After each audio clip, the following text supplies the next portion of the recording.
मेरी आओ ए तो मार्ग पैर तरिजै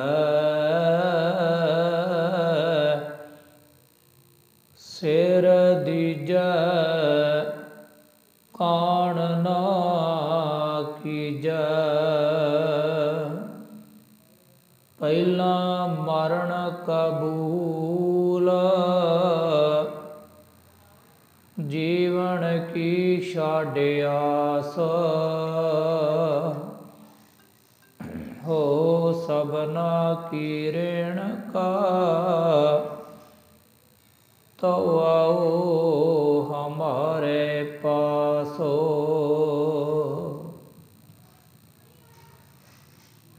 परम सन्मानयोग दसां पातशाहियां दी आत्मिक जोत गद्दी ते सुभाईमान दीन दुनी दे मालक साहिब श्री गुरु ग्रंथ साहिब सच्चे पातशाह जी दी पावन हजूरी दे विच सुभाईमान जुड़ बैठी गुरु प्यारी गुरु सवारी साध संगत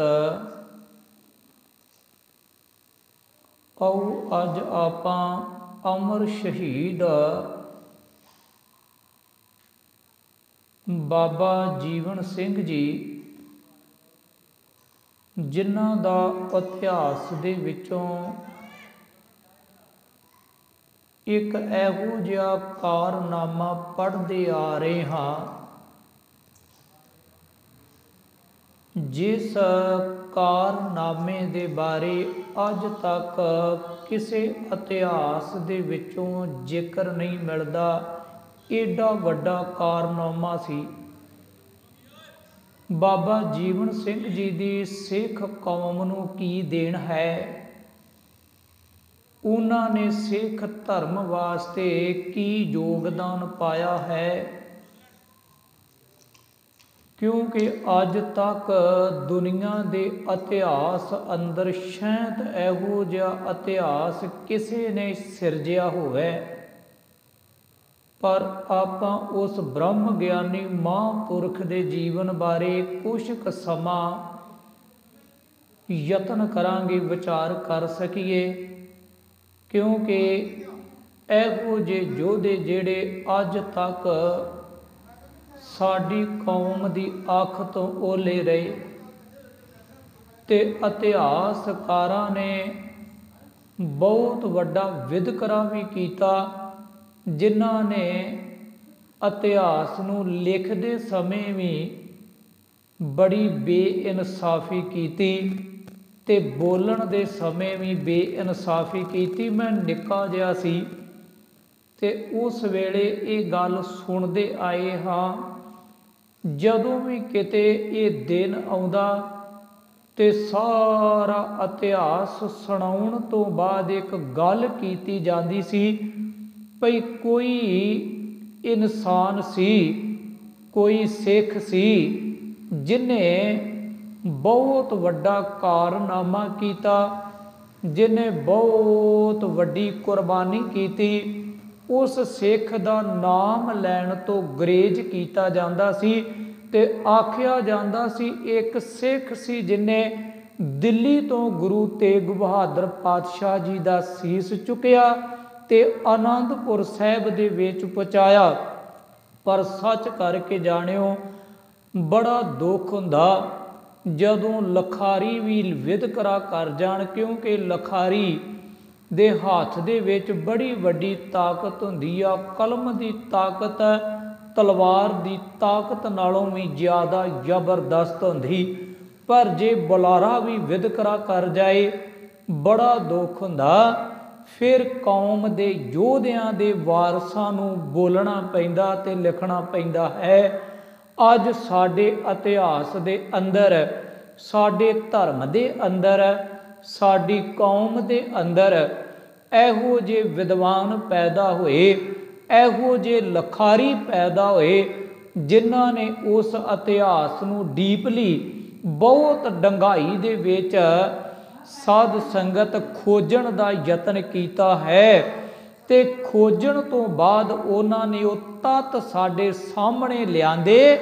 ਉਹਨਾਂ ਵੇਖਿਆ ਵੀ ਨਹੀਂ, ਜਿਹੜੀ ਕੁਰਬਾਨੀ ਬਾਬਾ ਜੀਵਨ ਸਿੰਘ ਦੀ ਹੈ ਉਹ ਕੁਰਬਾਨੀ ਗੁਰੂ ਕਲਗੀਧਰ ਪਾਤਸ਼ਾਹ ਜੀ ਦੀ ਕੀਤੀ ਹੋਈ ਕੁਰਬਾਨੀ, ਜਿਹੜੀ ਦੇਣ ਸਿੱਖ ਪੰਥ ਦੀ ਝੋਲੀ ਦੇ ਵਿੱਚ ਉਹਨਾਂ ਨੇ ਪਾਈ, ਪਰ ਉਹਦੇ ਨਾਲੋਂ ਘੱਟ ਨਹੀਂ ਹੈ। ਕਿਉਂਕਿ ਧੰਨ ਗੁਰੂ ਕਲਗੀਧਰ ਪਾਤਸ਼ਾਹ ਜੀ ਦੀਨ ਦੁਨੀ ਦੇ ਮਾਲਕ, ਜਿਨ੍ਹਾਂ ਨੇ ਏਡੀ ਵੱਡੀ ਵਡਿਆਈ ਦੇ ਕੇ ਬਾਬਾ ਜੀਵਨ ਸਿੰਘ ਨੂੰ ਨਵਾਜਿਆ ਹੈ।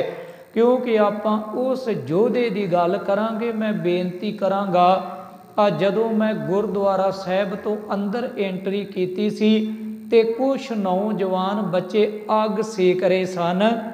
ਇਹ ਉਹ ਮਹੀਨਾ ਹੈ ਜਿਸ ਮਹੀਨੇ ਦੇ ਵਿੱਚ ਛੋਟੇ ਸਾਹਿਬਜ਼ਾਦੇ ਤੇ ਮਾਤਾ ਗੁਜਰ ਕੌਰ ਜੀ ਠੰਡੇ ਬੁਰਜ ਦੇ ਵਿੱਚ ਬੈਠੇ ਸਨ ਤੇ ਉਹਨਾਂ ਦੇ ਕੋਲ ਗਰਮ ਕੱਪੜਾ ਤੱਕ ਨਹੀਂ ਸੀ ਵੀ ਉਹ ਤਨ ਨੂੰ ਢੱਕ ਸਕਣ।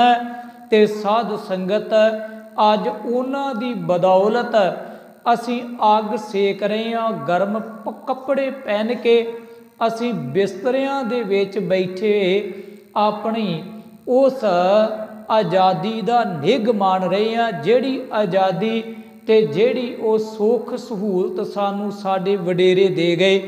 ਇਸ ਕਰਕੇ ਮੈਂ ਬੇਨਤੀ ਕਰਨੀ ਚਾਹੁੰਦਾ ਵੀ ਇਹ ਨੌਜਵਾਨ ਬੱਚੇ ਜਿਹੜੇ ਬਾਹਰ ਨੇ ਉਹ ਗੁਰੂ ਦਰਬਾਰ ਦੇ ਵਿੱਚ ਆਣ ਕੇ ਬੈਠਣ ਦਾ ਯਤਨ ਕਰਨ, ਕਿਉਂਕਿ ਆਪਾਂ ਗੁਰ ਇਤਿਹਾਸ ਨੂੰ ਤੇ ਸਿੱਖ ਇਤਿਹਾਸ ਨੂੰ ਸੁਣ ਸਕੀਏ ਔਰ ਸਿੱਖ ਇਤਿਹਾਸ ਤੋਂ ਜਾਣੂ ਹੋ ਸਕੀਏ।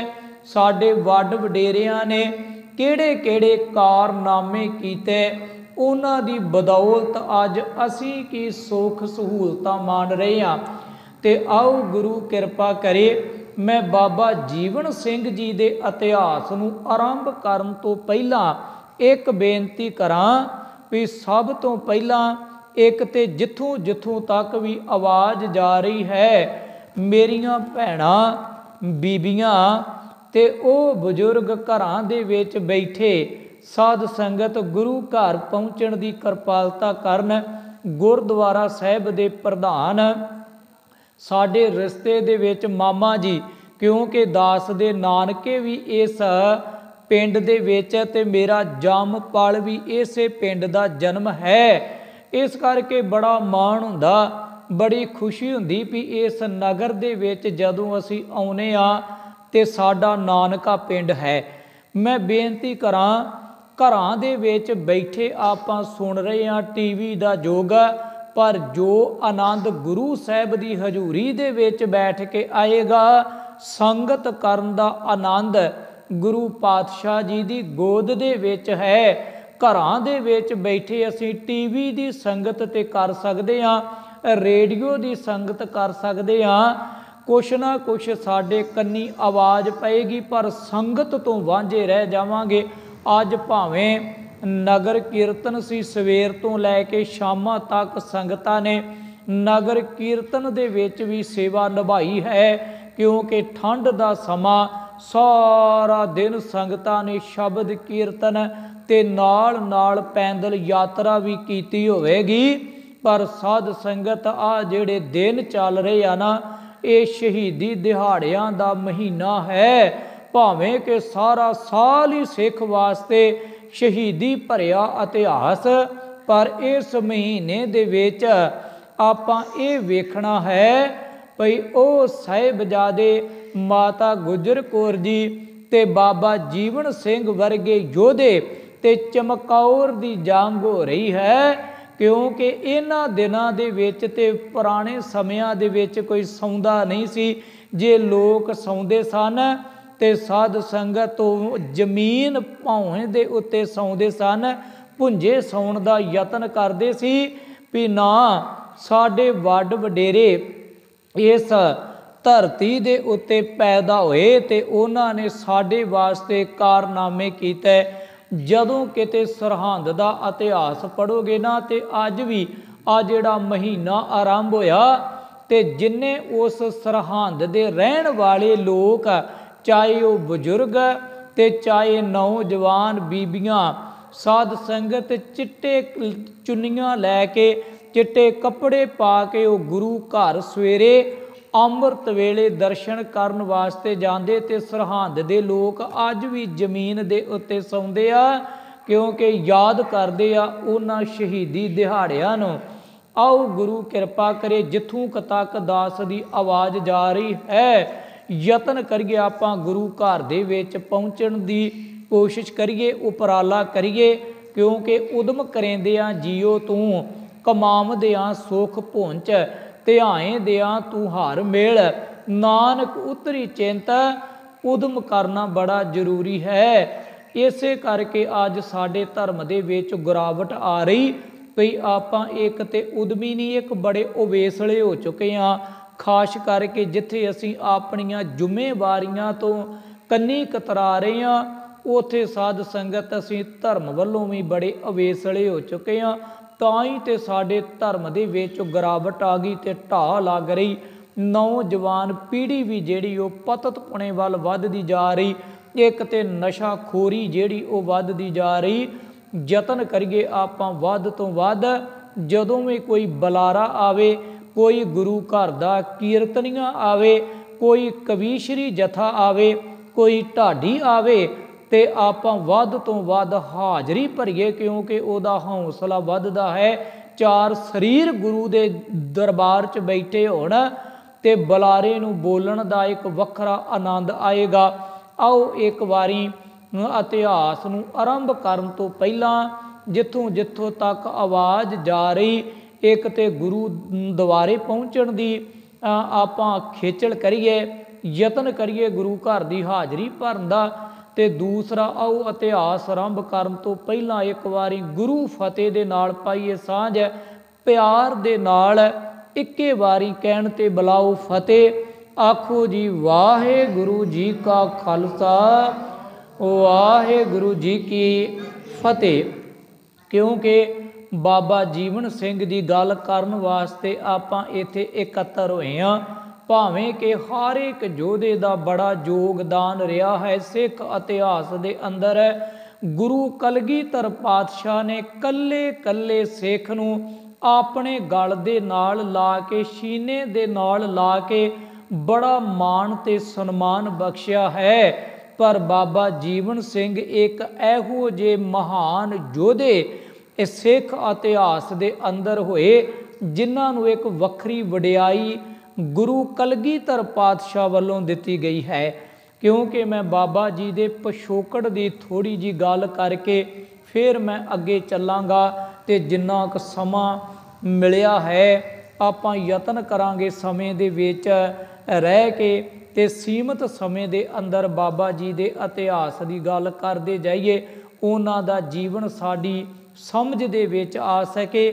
ਉਹਨਾਂ ਨੇ ਕੀ ਕੀ ਕਾਰਨਾਮੇ ਕੀਤੇ ਤੇ ਗੁਰੂ ਕਲਗੀਧਰ ਪਾਤਸ਼ਾਹ, ਗੁਰੂ ਤੇਗ ਬਹਾਦਰ ਪਾਤਸ਼ਾਹ ਦੇ ਘਰ-ਦਰ ਤੋਂ ਕਿਹੋ ਜਿਹੀਆਂ ਖੁਸ਼ੀਆਂ ਪ੍ਰਾਪਤ ਕੀਤੀਆਂ। ਜਦੋਂ ਆਪਾਂ ਇਤਿਹਾਸ ਦੇ ਪਿਛੋਕੜ 'ਚ ਜਾਵਾਂਗੇ ਤੇ ਇਤਿਹਾਸਕਾਰ ਲਿਖਦਾ ਹੈ ਭਈ ਉਹਨਾਂ ਦੇ ਵੱਡ ਵਡੇਰੇ ਜਿਨ੍ਹਾਂ ਤੋਂ ਇਹ ਇਤਿਹਾਸ ਆਰੰਭ ਹੁੰਦਾ ਹੈ, ਉਹ ਬਾਬਾ ਸਦਾਨੰਦ ਜੀ, ਬਾਬਾ ਜੀਵਨ ਸਿੰਘ ਜੀ ਦੇ ਸਾਧ ਸੰਗਤ ਪਿਤਾ ਜੀ ਹੋਏ। ਤੇ ਬਾਬਾ ਸਦਾਨੰਦ ਜੀ ਦੇ ਪਿਤਾ ਜੀ ਬਾਬਾ ਰਾਜ ਜਸ ਜੀ ਸਨ, ਜਿਨ੍ਹਾਂ ਦਾ ਪਿਛੋਕੜ ਮਥੁਰਾ ਦੇ ਵਿੱਚ ਜਾ ਕੇ ਜੁੜਦਾ। ਮਥੁਰਾ ਦੇ ਰਹਿਣ ਵਾਲੇ ਬਹੁਤ ਹੀ ਨਾਮਵਰ ਗੁਰੂ ਘਰ ਦੇ ਕੀਰਤਨੀਏ ਸਨ ਤੇ ਸੰਗੀਤ ਦੇ ਨਾਲ ਉਹਨਾਂ ਦਾ ਬਹੁਤ ਵੱਡਾ ਸੰਬੰਧ ਸੀ। ਇਹੋ ਜਿਹੇ ਸੰਗੀਤਕਾਰ ਹੋਏ ਨੇ ਬਾਬਾ ਜੀਵਨ ਸਿੰਘ ਜੀ ਦੇ ਵਡੇਰੇ। ਭਈ ਸ਼ੈਂਤ ਅਕਬਰ ਬਾਦਸ਼ਾਹ ਦੇ ਦਰਬਾਰ ਦੀ ਜਦੋਂ ਗੱਲ ਚੱਲਦੀ ਤੇ ਤਾਨਸੈਨ ਵਰਗੇ ਜਿਹੜੇ ਸੰਗੀਤਕਾਰ ਤੇ ਗੰਧਰਵ ਸਨ, ਉਹਨਾਂ ਤੋਂ ਬਾਅਦ ਬਾਬਾ ਸਦਾਨੰਦ ਜੀ ਹੋਏ। ਸੰਗੀਤਕਾਰ ਦੀ ਦੁਨੀਆ ਦੇ ਅੰਦਰ ਬੜੇ ਬੜੇ ਗੰਧਰਵ ਸਨ ਇਹ ਲੋਕ। ਤੇ ਤਾਂ ਇਹਨਾਂ ਦੇ ਨਾਮ ਦੇ ਨਾਲ ਪੰਡਤ ਨਾਮ ਆਇਆ ਹੈ।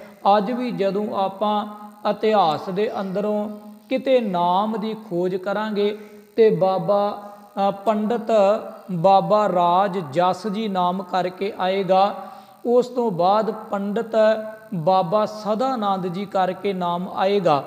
ਤੇ ਜਿਸ ਵੇਲੇ ਮਥੁਰਾ ਦੇ ਵਿੱਚ ਰਹਿੰਦਿਆਂ ਹੋਇਆਂ ਇਹਨਾਂ ਦੀ ਸੰਗੀਤ ਦੀ ਕਲਾ ਦੀ ਇੰਨੀ ਧੁੰਮ ਪਈ ਨਾ, ਆਲੇ ਦੁਆਲੇ ਦੁਨੀਆ ਦੇ ਲੋਕ ਇਹਨਾਂ ਨੂੰ ਸੁਣਨ ਵਾਸਤੇ ਆਇਆ ਕਰਦੇ ਸਨ। ਤੇ ਉਸ ਵੇਲੇ ਅਕਬਰ ਬਾਦਸ਼ਾਹ ਦੇ ਦਰਬਾਰ ਅੰਦਰ ਬੜਾ ਮੁੱਲ ਸੀ। ਜਿਹੜੇ ਲੋਕ ਸੰਗੀਤਕਾਰ ਹੋਇਆ ਕਰਦੇ ਸਨ, ਵਿਦਿਆਵਾਨ ਹੋਇਆ ਕਰਦੇ ਸਨ, ਤੇ ਇਹ ਬਾਦਸ਼ਾਹ ਲੋਕ ਵਿਦਿਆਵਾਨ ਲੋਕਾਂ ਦੀ ਬੜੀ ਕਦਰ ਕਰਿਆ ਕਰਦੇ ਸਨ। ਜਿਹੜਾ ਵਿਦਿਆਵਾਨ ਬੰਦਾ ਹੁੰਦਾ ਉਹਦੀ ਇਹ ਲੋਕ ਬਹੁਤ ਆਓ ਭਗਤ ਕਰਦੇ ਸੀ ਤੇ ਇੱਕ ਵੱਖਰਾ ਮਾਣ ਸਨਮਾਨ ਮਿਲਦਾ ਸੀ ਉਹਨਾਂ ਲੋਕਾਂ ਨੂੰ। ਜਦੋਂ ਬਾਬਾ ਸਦਾਨੰਦ ਜੀ ਦਾ ਪਤਾ ਲੱਗਾ ਨਾ ਵੀ ਇਹ ਬਹੁਤ ਗੰਧਰਵ ਨੇ, ਸੰਗੀਤਕਾਰ ਦੇ ਵਿੱਚ ਇੱਕ ਇਹਨਾਂ ਦਾ ਬਹੁਤ ਨਾਮਣਾ ਹੈ, ਤੇ ਅਕਬਰ ਬਾਦਸ਼ਾਹ ਨੇ ਦਿੱਲੀ ਦੇ ਵਿੱਚ ਆਪ ਮਥੁਰਾ ਤੋਂ ਆਗਰੇ ਤੋਂ ਇਹਨਾਂ ਨੂੰ ਸੱਦਿਆ ਸੀ, ਜਿਸ ਕਰਕੇ ਦਿੱਲੀ ਦੇ ਵਿੱਚ ਇਹਨਾਂ ਦਾ ਪਹਿਲਾ ਟਿਕਾਣਾ ਬਣਿਆ ਹੈ। ਅਕਬਰ ਬਾਦਸ਼ਾਹ ਦੇ ਦਰਬਾਰ ਦੇ ਵਿੱਚ ਇਹ ਸੰਗੀਤਕਾਰ ਸਨ। ਜਦੋਂ ਵੀ ਦਰਬਾਰ ਲੱਗਣਾ ਤੇ ਬਾਬਾ ਸਦਾਨੰਦ ਜੀ ਦੇ ਵੱਡ ਵਡੇਰੇ ਉਸ ਵੇਲੇ ਸੰਗੀਤ ਦੀ ਕਲਾ ਜਿਹੜੀ ਉਹ ਸਾਧ ਸੰਗਤ ਦਰਬਾਰ ਦੇ ਵਿੱਚ ਯਾਰ ਕਰਿਆ ਕਰਦੇ ਸਨ। ਤੇ ਉਸ ਵੇਲੇ ਬਾਬਾ ਸਦਾਨੰਦ ਜੀ ਦਾ ਇੰਨਾ ਨਾਮ ਹੋ ਚੁੱਕਿਆ ਸੀ ਦਿੱਲੀ ਦੇ ਵਿੱਚ, ਔਰ ਦਿੱਲੀ ਦਰਬਾਰ ਦੇ ਵਿੱਚ ਵੱਡੇ ਵੱਡੇ ਅਹਿਲਕਾਰ ਬਾਬਾ ਜੀ ਦੇ ਪੈਰ ਪੂਜਦੇ ਸਨ। ਜਦੋਂ ਵੀ ਕਿਤੇ ਉਹਨਾਂ ਨੇ ਬਾਹਰ ਨਿਕਲਣਾ ਤੇ ਵੱਡੇ ਵੱਡੇ ਅਹਿਲਕਾਰ ਉਹਨਾਂ ਦੇ ਅੱਗੇ ਸੀਸ ਝੁਕਾਇਆ ਕਰਦੇ ਸਨ। ਇੱਥੋਂ ਤੱਕ ਸਮਾਂ ਆਇਆ, ਅਕਬਰ ਬਾਦਸ਼ਾਹ ਨੇ ਜਦੋਂ ਵੇਖਿਆ ਸੀ 1581 ਦੇ ਵਿੱਚ ਤੇ ਇਹਨਾਂ ਹਿੰਦੂਆਂ ਦੀ ਤੇ ਮੁਸਲਮਾਨਾਂ ਦੀ ਆਪਸ ਵਿੱਚ ਬੜੀ ਨਫ਼ਰਤ ਤੇ ਖਹਿਬਾਜ਼ੀ ਚੱਲਦੀ ਸੀ, ਤੇ ਉਸ ਗੱਲ ਦਾ ਬੜਾ ਅਸਰ ਸੀ ਅਕਬਰ ਬਾਦਸ਼ਾਹ ਦੇ ਉੱਤੇ। ਉਹਨੇ ਇੱਕ ਉਸ ਵੇਲੇ ਕਾਨੂੰਨ ਬਣਾਇਆ ਸੀ, ਜਿਵੇਂ ਅੱਜ ਵੀ ਸਰਕਾਰਾਂ ਵੱਖਰੇ ਵੱਖਰੇ ਕਾਨੂੰਨ ਬਣਾਉਂਦੀਆਂ ਰਹਿੰਦੀਆਂ, ਤੇ ਅਕਬਰ ਬਾਦਸ਼ਾਹ ਨੇ ਇੱਕ ਕਾਨੂੰਨ ਪੈਦਾ ਕੀਤਾ ਸੀ। ਉਸ ਕਾਨੂੰਨ ਦਾ ਨਾਮ ਸੀ, ਉਹਨੂੰ ਇੱਕ ਧਰਮ ਦਾ ਨਾਮ ਦੇ ਦਿੱਤਾ ਸੀ। ਇੱਕ ਵੱਖਰਾ ਧਰਮ ਉਹਨੇ ਚਲਾਇਆ ਜਿਹਦਾ ਨਾਮ ਸੀ ਦੀਨ ਏ ਇਲਾਹੀ। ਉਸ ਦੀਨੇ ਇਲਾਹੀ ਧਰਮ ਦੇ ਵਿੱਚ ਉਹਨੇ ਇਹ ਗੱਲ ਪ੍ਰਚਲਿਤ ਕਰ ਦਿੱਤੀ ਸੀ ਵੀ ਕੋਈ ਵੀ ਹਿੰਦੂਆਂ ਦੀ ਬੱਚੀ ਹੋਵੇ ਉਹ ਮੁਸਲਮਾਨ ਲੜਕੇ ਦੇ ਨਾਲ ਵਿਆਹ ਕਰ ਸਕਦੀ ਆ, ਕੋਈ ਇਤਰਾਜ਼ ਨਹੀਂ ਕੀਤਾ ਜਾਏਗਾ ਸਮਾਜ ਵੱਲੋਂ।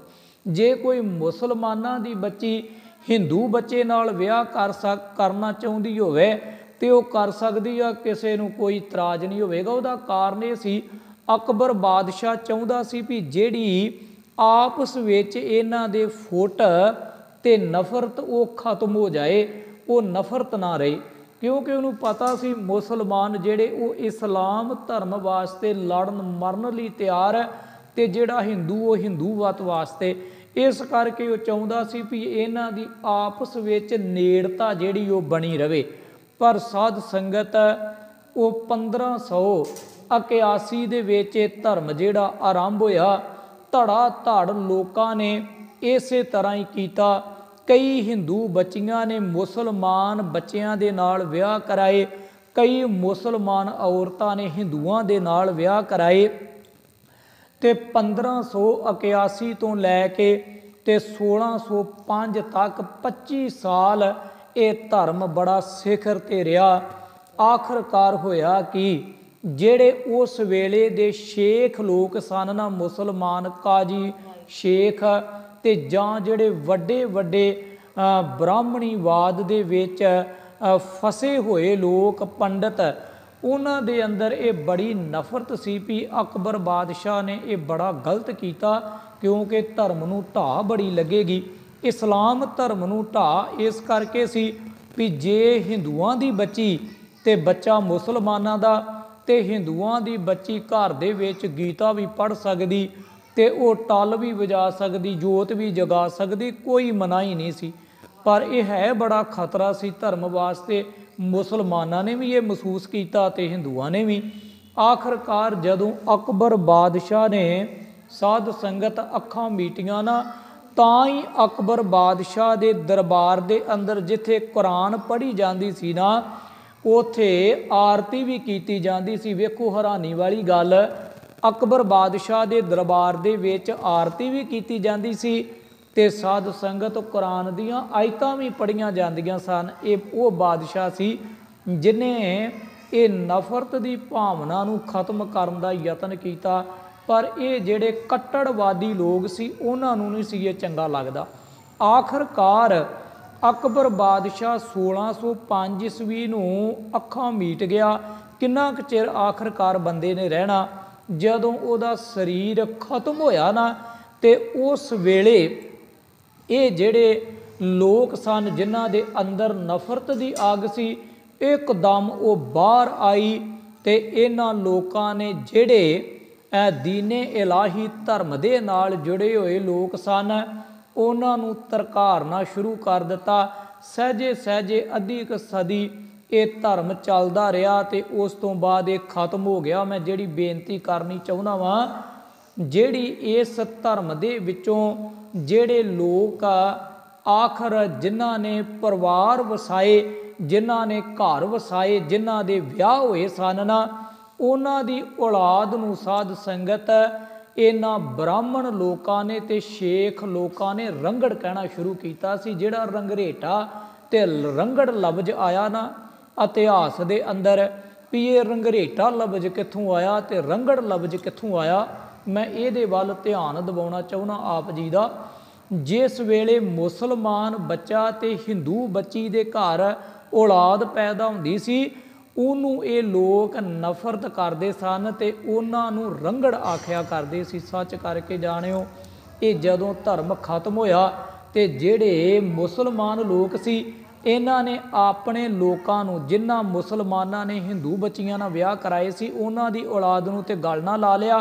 पर हिंदुआं ने ये प्रवान ना कीता ते ये लोग इन्ने साध संगत दबे ते कुचले गए ना, इन्हां नूं बहुत ही घटिया निगाह दे नाल वेखिया गया, माड़ी निगाह दे नाल वेखना शुरू कर दिता। आखिरकार ये लोग इहो जे इन्हां लोकां दे ढाए चढ़े। सच करके जाणियो, इन्नी नफरत पैदा हो गई। ये लोग इन्ने नीच ते इन्ने अपने आप नूं गिरे होए समझण लग पे। भई ना इन्हां नूं उस वेले कोई राह मिलदा सी ते ना ही साध संगत कोई गल ना लाउण वाला इन्हां नूं मिलिया, ते ये लोग इन्हां दी नफरत दे शिकार हो गए। जिथों ये रंगरेटे ते रंगड़ पैदा होए ते अखीर दे उत्ते बाबा सदानंद जी नूं भी इसे करके दिल्ली छड्डणी पई, क्योंकि उन्हां लोकां दी नफरत दी भेट चढ़े सन ये लोग। बाबा सदानंद जी संगीत दे विच बड़े गंधर्व सन, पर अखीर दे उत्ते होया कि जदों इन्हां ब्राह्मणां ने विरोधता कीती, इन्हां मुसलमानां ने विरोधता कीती, ते उत्थे एक दीवान सी अकबर बादशाह दा बड़ा एहलकार सी, उहदा नाम सी शिव नारायण, हिंदू परिवार दे विचों सी। उहदी एक बच्ची होई आ लाजवंती। उस लाजवंती साध संगत वो बाबा सदानंद दे नाल ओदी मंगनी कीती गई, क्योंकि शिव नारायण चाहुंदा सी भी भावें ये एक दीने इलाही औलाद दे विचों पैदा होए लोग, भावें ये रंगड़ ते चाहे रंगरेटे, पर है ते गुणी लोग आ ना, बड़े विद्वान। इस करके उस शिव नारायण ने अपनी धी बीबी लाजवंती दा रिश्ता बाबा सदानंद जी दे नाल कर दिता। पर जदों इन्हां ब्राह्मणां ने, कट्टड़वादी लोकां ने ते जात अभिमानियां ने नफरत कीती, ते बाबा शिव नारायण जी साध संगत उस वेले दिल्ली नूं छड्ड के ते अपने देश नूं चले गए, अलीगढ़ चले गए। अलीगढ़ दा पुराना नाम जिहड़ा एक कोयल देश हुंदा सी।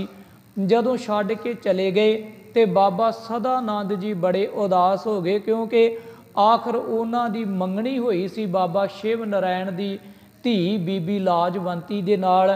ते जदों सारा परिवार ही दिल्ली छड्ड के चला गया, बाबा सदानंद जी दे मन नूं बड़ी ठेस पहुंची ते अखीर उन्हां ने भी दिल्ली छड्ड दित्ती ते यात्रा नूं निकल तुरे। यात्रा करदियां करदियां एक दिन ऐसा आया जदों वो कीरतपुर साहिब पहुँचे ते कीरतपुर साहिब गुरु तेग बहादुर पातशाह जी का दरबार लगा है, क्योंकि गुरबाणी की कथा हो रही, कीर्तन हो रहा। बाबा सदानंद जी जदों संगत दे विच आण के बैठे, गुरु तेग बहादुर पातशाह जी के दर्शन कीते ते बड़ा सकून मिलिया। एकदम मन दे विच शांति आई, टका आया ते गुरु तेग बहादुर पातशाह जी नूं मत्था टेकिया। गुरु तेग बहादुर पातशाह जी ओ दीन दुनी दे मालिक ਜਿਹੜੇ ਇਹੋ ਜਿਹੇ ਵਿਦਵਾਨਾਂ ਦੀ ਕਦਰ ਕਰਨ ਵਾਲੇ ਸਨ। ਇਹ ਕਦਰਦਾਨਾਂ ਦਾ ਘਰ ਸੀ। ਬਾਬਾ ਸਦਾਨੰਦ ਜੀ ਨੂੰ ਮਹਾਰਾਜ ਗੁਰੂ ਤੇਗ ਬਹਾਦਰ ਪਾਤਸ਼ਾਹ ਨੇ ਕੀਰਤਨ ਦੀ ਸੇਵਾ ਦੇ ਦਿੱਤੀ ਤੇ ਕੀਰਤਪੁਰ ਸਾਹਿਬ ਜਦੋਂ ਉਹਨਾਂ ਨੇ ਕੀਰਤਨ ਕਰਨਾ ਨਾ, ਗੁਰਬਾਣੀ ਦਾ ਸ਼ਬਦ ਗਾਇਨ ਕਰਨਾ, ਤੇ ਇੰਨੇ ਕੋ ਟਕਾ ਦੇ ਵਿੱਚ ਚਲੇ ਜਾਂਦੇ ਸਨ, ਇੰਜ ਲੱਗਦਾ ਸੀ ਜਿਵੇਂ ਸਰੀਰ ਦੇ ਵਿੱਚੋਂ ਆਤਮਾ ਵੱਖ ਹੋ ਗਈ ਹੋਵੇ, ਇੱਕ ਵੱਖਰੀ ਦੁਨੀਆ ਦੇ ਵਿੱਚ ਉਹ ਆਲੋਪ ਹੋ ਗਏ ਹੋਣ। ਇਸ ਤਰ੍ਹਾਂ ਉਹ ਕੀਰਤਨ ਕਰਦੇ ਸੀ ਗੁਰਬਾਣੀ ਦਾ। ਜਦੋਂ ਇੱਕਦਮ ਮਨ ਜੁੜ ਜਾਣਾ ਤੇ ਉਹਨਾਂ ਨੇ ਕਿਸੇ ਵੱਖਰੀ ਦੁਨੀਆ ਦੇ ਵਿੱਚ ਆਲੋਪ ਹੋ ਜਾਣਾ। ਗੁਰੂ ਤੇਗ ਬਹਾਦਰ ਪਾਤਸ਼ਾਹ ਵੇਖਦੇ ਰਹਿੰਦੇ ਸਨ। ਇੰਨਾ ਟਕਾ ਤੇ ਸ਼ਾਂਤੀ ਸੀ। ਪਰ ਜਦੋਂ ਦੀਵਾਨ ਦੀ ਸਮਾਪਤੀ ਹੋਣੀ ਤੇ ਬਾਬਾ ਸਦਾਨੰਦ ਜੀ ਨੇ ਇੱਕਦਮ ਉਦਾਸ ਹੋ ਜਾਣਾ ਤੇ ਚੁੱਪ ਕਰਕੇ ਕਿਸੇ ਇਕਾਂਤ ਜਗ੍ਹਾ ਤੇ ਬੈਠ ਜਾਣਾ। ਬੋਲਦੇ ਬਹੁਤ ਘੱਟ ਸਨ। ਇੱਕ ਦਿਨ ਗੁਰੂ ਤੇਗ ਬਹਾਦਰ ਪਾਤਸ਼ਾਹ ਨੇ ਪੁੱਛਿਆ ਸੀ, ਆਖਿਆ ਸਦਾਨੰਦ ਜੀ ਕੀ ਕਾਰਨ ਆ, ਤੁਸੀਂ ਜਦੋਂ ਕੀਰਤਨ ਕਰਦੇ ਹੋ ਤੇ ਇੱਕਦਮ ਰੂਹ ਜਿਹੜੀ ਉਹ ਖਿੜੀ ਹੁੰਦੀ ਆ, ਅਕਾਲ ਪੁਰਖ ਦੇ ਨਾਲ ਜੁੜੇ ਹੁੰਦੇ ਹੋ, ਬਿਰਤੀ ਟਕਾ ਦੇ ਵਿੱਚ ਹੁੰਦੀ, ਪਰ ਜਦੋਂ ਤੁਸੀਂ ਦੀਵਾਨ ਦੇ ਵਿੱਚੋਂ ਉੱਠਦੇ ਹੋ ਤੇ ਮਨ ਉਦਾਸ ਹੋ ਜਾਂਦਾ, ਉਦਾਸੀ ਦਾ ਕਾਰਨ ਕੀ ਹੈ? ਤੇ ਉਸ ਵੇਲੇ ਬਾਬਾ ਸਦਾਨੰਦ ਜੀ ਨੇ ਆਖਿਆ ਸੀ, ਸੱਚੇ ਪਾਤਸ਼ਾਹ ਜੇ ਤੁਸੀਂ ਅੰਤਰਜਾਮੀ ਹੋ ਨਾ ਤੇ ਕਿਰਪਾ ਕਰਕੇ ਤੁਸੀਂ ਅੰਦਰ ਦੀ ਜਾਣਨ ਵਾਲੇ, ਤੁਸੀਂ ਜਾਣਦੇ ਹੋ ਘਟ ਘਟ ਕੇ ਪਟ ਪਟ ਕੀ ਜਾਣਤ, ਭਲੇ ਬੁਰੇ ਕੀ ਪੀਰ ਪਛਾਨਤ। ਜਦੋਂ ਆਪਣੀ ਵਿਥਿਆ ਸੁਣਾਈ ਨਾ, ਕਹਿਣ ਲੱਗੇ ਅਸਲ ਦੇ ਵਿੱਚ ਮੇਰੀ ਮੰਗਣੀ ਹੋਈ ਸੀ ਪਾਤਸ਼ਾਹ, ਬੱਚੀ ਲਾਜਵੰਤੀ ਦੇ ਨਾਲ ਮੇਰੇ ਸਹੁਰਾ ਪਰਿਵਾਰ ਬਾਬਾ ਸ਼ਿਵ ਨਰੈਣ ਜੀ ਦਿੱਲੀ ਛੱਡ ਕੇ ਚਲੇ ਗਏ ਕੋਇਲ ਦੇਸ਼ ਦੇ ਵਿੱਚ, ਤੇ ਅੱਜ ਤੋਂ ਬਾਅਦ ਨਾ ਮੇਰਾ ਕਦੇ ਮਿਲਾਪ ਹੋਇਆ, ਨਾ ਕਦੇ ਕੋਈ ਚਿੱਠੀ ਪੱਤਰ ਹੋਇਆ, ਕਿਉਂਕਿ ਹੋ ਸਕਦਾ ਮੇਰੀ ਸ਼ਾਦੀ ਨਾ ਹੋਵੇ, ਪਰ ਮੈਂ ਚਾਹੁੰਦਾ ਵਾਂ ਭਈ ਉਹ ਪਰਿਵਾਰ ਬੜਾ ਚੰਗਾ ਸੀ, ਬੜਾ ਨਾਮਵਰ ਪਰਿਵਾਰ ਸੀ ਪਾਤਸ਼ਾਹ, ਕਿਉਂਕਿ ਇੱਕ ਥਾਂ ਦੇ ਉੱਤੇ ਪਰਿਵਾਰ ਵਸਾਉਣ ਦੀ ਗੱਲ ਚੱਲੀ ਤੇ ਇੱਕਦਮ ਟੁੱਟ ਗਈ। ਗੁਰੂ ਤੇਗ ਬਹਾਦਰ ਪਾਤਸ਼ਾਹ ਨੇ ਗਲ ਦੇ ਨਾਲ ਲਾ ਕੇ ਬਾਬਾ ਸਦਾਨੰਦ ਜੀ ਨੂੰ ਆਖਿਆ ਸੀ, ਸਦਾਨੰਦ ਜੀ ਤੁਹਾਡਾ ਵਿਆਹ ਅਸੀਂ ਕੋਇਲ ਦੇਸ਼ ਦੇ ਵਿੱਚ ਹੀ ਕਰਾਂਗੇ। ਸੱਚ ਕਰਕੇ ਜਾਣਿਓ, ਬਾਬਾ ਸਦਾਨੰਦ ਜੀ ਦੇ ਵਿਆਹ ਦੀ ਤਿਆਰੀ ਗੁਰੂ ਤੇਗ ਬਹਾਦਰ ਪਾਤਸ਼ਾਹ ਜੀ ਨੇ ਆਪ ਕੀਤੀ ਸੀ ਕੀਰਤਪੁਰ ਸਾਹਿਬ। ਤੇ ਜਿਸ ਵੇਲੇ ਤਿਆਰੀ ਕੀਤੀ ਨਾ, ਆਖਿਆ ਭਾਵੇਂ ਪੰਡਤ ਲੋਕ ਬ੍ਰਾਹਮਣ ਲੋਕ ਵਿਰੋਧ ਕਰਨ, ਪਰ ਅਸੀਂ ਤੁਹਾਡਾ ਵਿਆਹ ਬੀਬੀ ਲਾਜਵੰਤੀ ਦੇ ਨਾਲ ਹੀ ਕਰਾਵਾਂਗੇ। ਤੇ ਗੁਰੂ ਤੇਗ ਬਹਾਦਰ ਪਾਤਸ਼ਾਹ ਜੀ ਇਥੋਂ ਬਰਾਤ ਤਿਆਰ ਕਰਕੇ ਕੀਰਤਪੁਰ ਤੋਂ ਤੇ ਬਾਬਾ ਸਦਾਨੰਦ ਜੀ ਨੂੰ ਵਿਆਹੁਣ ਵਾਸਤੇ ਕੋਇਲ ਦੇਸ਼ ਦੇ ਵਿੱਚ ਗਏ ਸਨ, ਅਲੀਗੜ੍ਹ ਯੂਪੀ ਦੇ ਅੰਦਰ। ਸਾਧ ਸੰਗਤ ਇੰਨੀ ਦੂਰ ਬਰਾਤ ਲੈ ਕੇ ਆਪਣੀ ਮੌਜੂਦਗੀ ਦੇ ਵਿੱਚ ਬਾਬਾ ਸਦਾਨੰਦ ਜੀ ਦਾ ਵਿਆਹ ਗੁਰੂ ਤੇਗ ਬਹਾਦਰ ਪਾਤਸ਼ਾਹ ਜੀ ਨੇ ਆਪ ਕੀਤਾ ਸੀ। ਇਹ ਕੋਈ ਨਿੱਕੀ ਜੀ ਗੱਲ ਨਹੀਂ। ਤੇ ਜਿਸ ਵੇਲੇ ਬੀਬੀ ਲਾਜਵੰਤੀ ਜੀ ਨੂੰ ਵਿਆਹਿਆ, ਉਸ ਵੇਲੇ ਗੁਰੂ ਤੇਗ ਬਹਾਦਰ ਪਾਤਸ਼ਾਹ ਨੇ ਬਾਬਾ ਸ਼ਿਵ ਨਰਾਇਣ ਨੂੰ ਆਖਿਆ ਸੀ ਵੀ ਤੁਹਾਡਾ ਬਾਈਕਾਟ ਕਰ ਦਿੱਤਾ ਇਹਨਾਂ ਬ੍ਰਾਹਮਣਾਂ ਨੇ, क्योंकि बीबी लाजवंती बामणा की कुड़ी सी। सच करके जाणियो एडी वड्डी गल आ। कित्थे बाबा सदानंद जी शूदर परिवार चों लोग नफरत की निगाह दे नाल वेखण ते विआह कित्थे होया? बामणा दे घर। शिव नारायण एक ब्राह्मण आ ते ओदी बच्ची बीबी लाजवंती। ते विआह कौन कर रहा? गुरु तेग बहादुर पातशाह आप बरात लैके जा रहे ते कित्थे? अलीगढ़। ते जिस वेले गुरु तेग बहादुर पातशाह जी पहुँचे ते आख्या शिव नारायण ये ब्राह्मण लोग तुहाडे नाल नफरत करदे आ, इन्हां बाईकाट कीता, कल नूं ये लोग तुहानूं तंग करनगे। तुसीं इस तरह करो भई सारा परिवार साडे नाल परिवार समेत कीरतपुर आके वसो, तुहानूं कोई किसी गल की कमी नहीं रहेगी। असीं जू बैठे हाँ तुहाडे वास्ते, तुसीं आओ अपना परिवार लैके असीं कीरतपुर साहिब टिकाणा देंगे। बाबा शिव नारायण जी ने सीस झुका दिता ते बड़े प्यार दे नाल गुरु तेग बहादुर पातशाह दा बचन मन्निया ते सारे परिवार समेत वो कीरतपुर साहिब आण के वस गए सन। बाबा सदानंद जी इत्थे अपना परिवार वसा के साध संगत एक वखरा घर बना के वसन लग गए। जदों माता गुजर कौर जी ने वेख्या सी ना माता लाजवंती नूं, बड़े सोहणे सुनखे सन, बड़ी सूरत वाले सन ते उन्हां ने नाम रखिया सी प्रेमो। आ जिहड़ा इतिहास दे अंदर नाम माता प्रेमो करके आउंदा ना, ये माता गुजरी जी का दिता होया नाम आ। उस वेले गुरु तेग बहादुर पातशाह जी कुछ क महीने इत्थे रहे ते कुछ क महीनों तो बाद उन्होंने यात्रा शुरू की। जदों यात्रावां शुरू हुंदियां सन ते उस वेले काफला चलदा हुंदा सी गुरु साहिबां दे नाल। पुरातन समियां दे मुताबक अज भी निहंग सिंघां नूं तुसीं वेखदे हो, पड़ाव दर पड़ाव ये जदों तुरदे आ ते एक थां तो दूजी थां ते माल डंगर भी हुंदा। उस वेले भी इस तरह सी, सफ़र करन दा होर कोई साधन तो है नहीं सी। अज वांगू कोई गड्डी मोटरां ते हुंदियां नहीं सन भी कारां गड्डियां दा युग सी। कच्चे पए ते बैल गड्डियां हुंदियां सी, पशुआं दे उत्ते लोग सवारियां करदे सी। महाराज जदों यात्रा नूं निकले ना ते उस वेले माता प्रेमो जी, बाबा सदानंद जी ते साध संगत गुरु साहिबां दा सारा परिवार महाराज दे नाल तुरिया ते बाबा सदानंद जी गुरु घर दे कीर्तनीए सन। जिथे दीवान होना उथे कीर्तन बाबा सदानंद जी करया करदे सन ते माता लाजवंती जी वो संगत की सेवा करया करदे सन। सच करके जाणियो गुरु तेग बहादुर पातशाह जी दे घर अजे कोई औलाद नहीं सी ते जिस वेले बनारस जाके पड़ा कीता ना ते बनारस कुछ क महीने टिके गुरु तेग बहादुर पातशाह ते बनारस की धरती ते बाबा जीवन सिंह जी का जन्म होया। ते जिस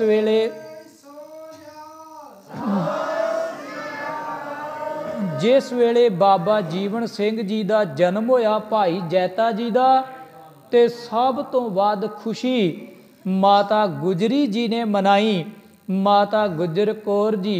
क्योंकि अमृत छकण तो बाद आपां माता गुजर कौर जी कहने आ, इतिहास दे अंदर माता गुजरी जी नाम आउंदा है। साध संगत जिन्नी खुशी माता गुजरी जी ने कीती, गुरु तेग बहादुर पातशाह जी ने भाई जैता बाबा जीवन सिंह नूं लोरियां दित्तियां। बनारस की धरती दे उत्ते खबर फैली भई बाबा सदानंद जी दे घर दे विच पुत्र पैदा होया है।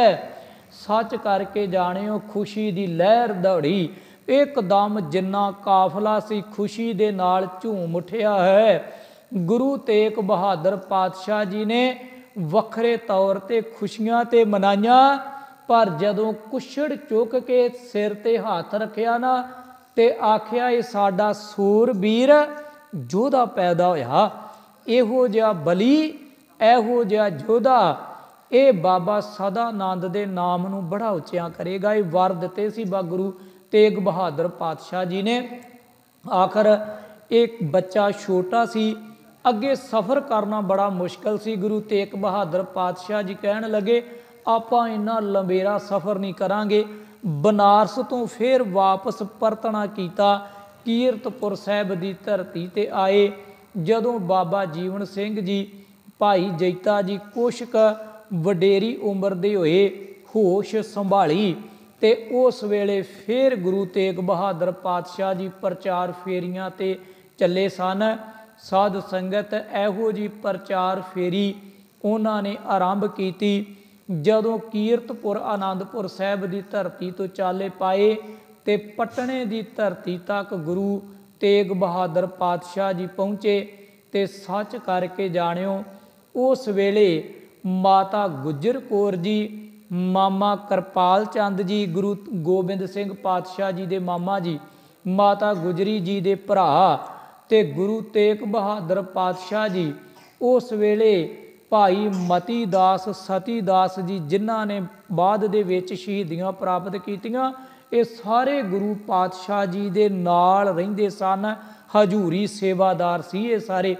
ਉਸ ਵੇਲੇ ਗੁਰੂ ਤੇਗ ਬਹਾਦਰ ਪਾਤਸ਼ਾਹ ਜੀ ਆਪਣੇ ਪਰਿਵਾਰ ਨੂੰ ਛੱਡ ਕੇ ਤੇ ਸਾਧ ਸੰਗਤ ਅਸ਼ਾਮ ਦੀ ਧਰਤੀ ਤੇ, ਢਾਕਾ ਬੰਗਾਲ ਦੀ ਧਰਤੀ ਤੇ ਚਲੇ ਗਏ। ਤੇ ਪਿੱਛੋਂ ਗੁਰੂ ਕਲਗੀਧਰ ਪਾਤਸ਼ਾਹ ਜੀ ਦਾ ਅਵਤਾਰ ਹੋਇਆ। ਤੇ ਉਸੇ ਵੇਲੇ ਹੀ ਇੱਕ ਦਿਨ ਦੇ ਫਰਕ ਦੇ ਨਾਲ ਮਾਤਾ ਲਾਜਵੰਤੀ ਬੀਬੀ ਪ੍ਰੇਮੋ ਦੇ ਘਰ ਦੇ ਵਿੱਚ ਦੂਸਰੇ ਪੁੱਤਰ ਨੇ ਜਨਮ ਲਿਆ, ਜਿਹਦਾ ਨਾਮ ਬਾਬਾ ਸੰਗਤਾ ਜੀ ਕਰਕੇ ਆਉਂਦਾ। ਬਾਬਾ ਜੀਵਨ ਸਿੰਘ ਦੇ ਛੋਟੇ ਭਰਾ। ਸਾਧ ਸੰਗਤ ਗੁਰੂ ਕਲਗੀਧਰ ਪਾਤਸ਼ਾਹ ਜੀ ਨਾਲੋਂ ਇੱਕ ਦਿਨ ਦਾ ਸਿਰਫ ਫਰਕ ਸੀ। ਤੇ ਕਦੇ ਮਾਤਾ ਗੁਜਰੀ ਜੀ ਨੇ ਇਹਨਾਂ ਦੇ ਵਿੱਚ ਫਰਕ ਨਹੀਂ ਸੀ ਸਮਝਿਆ, ਨਾ ਬਾਬਾ ਸੰਗਤ ਸਿੰਘ ਜੀ ਦੇ ਵਿੱਚ, ਨਾ ਗੁਰੂ ਕਲਗੀਧਰ ਪਾਤਸ਼ਾਹ ਦੇ ਵਿੱਚ, ਤੇ ਨਾ ਬਾਬਾ ਜੀਵਨ ਸਿੰਘ ਜੀ ਦੇ ਵਿੱਚ।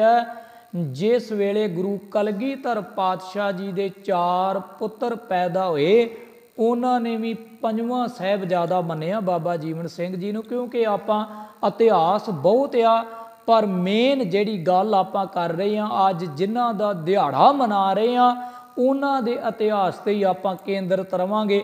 ਗੱਲ ਬਾਬਾ ਜੀਵਨ ਸਿੰਘ ਦੀ ਹੀ ਆਪਾਂ ਕਰਾਂਗੇ।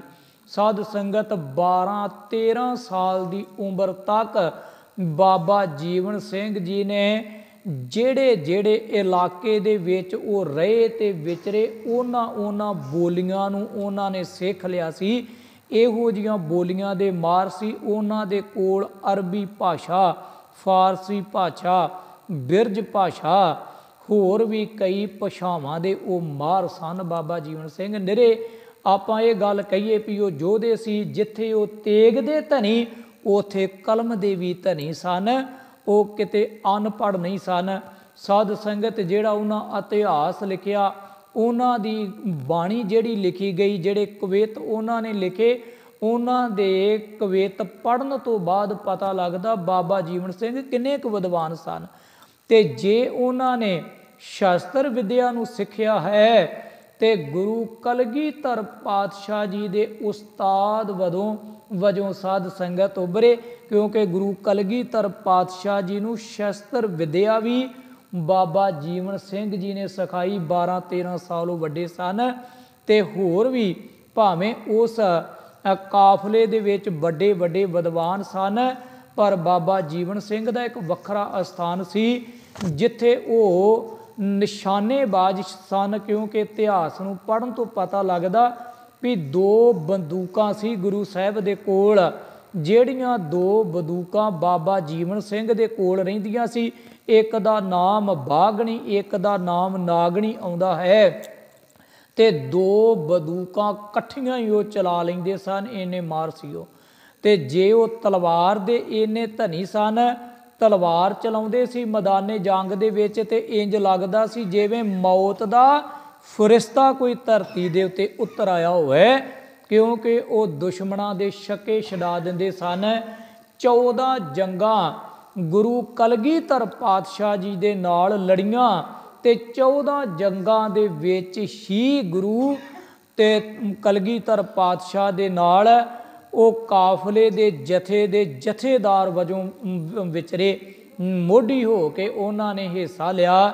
ਤੇ ਜਿਸ ਵੇਲੇ ਗੁਰੂ ਤੇਗ ਬਹਾਦਰ ਪਾਤਸ਼ਾਹ ਜੀ ਢਾਕਾ ਤੇ ਬੰਗਾਲ ਤੋਂ ਵਾਪਸ ਆਏ, ਉਸ ਵੇਲੇ ਸਾਧ ਸੰਗਤ ਇੱਕ ਇਹੋ ਜਿਹਾ ਪੰਜਾਬ ਦੇ ਅੰਦਰ, ਦੇਸ਼ ਦੇ ਅੰਦਰ ਰੌਲਾ ਸੀ, ਕਿਉਂਕਿ ਗੁਰੂ ਤੇਗ ਬਹਾਦਰ ਪਾਤਸ਼ਾਹ ਨੂੰ ਗ੍ਰਿਫਤਾਰ ਕਰਨ ਵਾਸਤੇ 3 ਵਾਰੀ ਐਲਾਨ ਹੋਇਆ ਸੀ ਦਿੱਲੀ ਤੋਂ। ਸ਼ਾਇਦ ਕਿਸੇ ਨੂੰ ਇਸ ਗੱਲ ਦਾ ਬੋਧ ਨਾ ਹੋਵੇ, ਬਹੁਤ ਘੱਟ ਵਿਦਵਾਨ ਇਹ ਗੱਲ ਕਰਦੇ ਆ।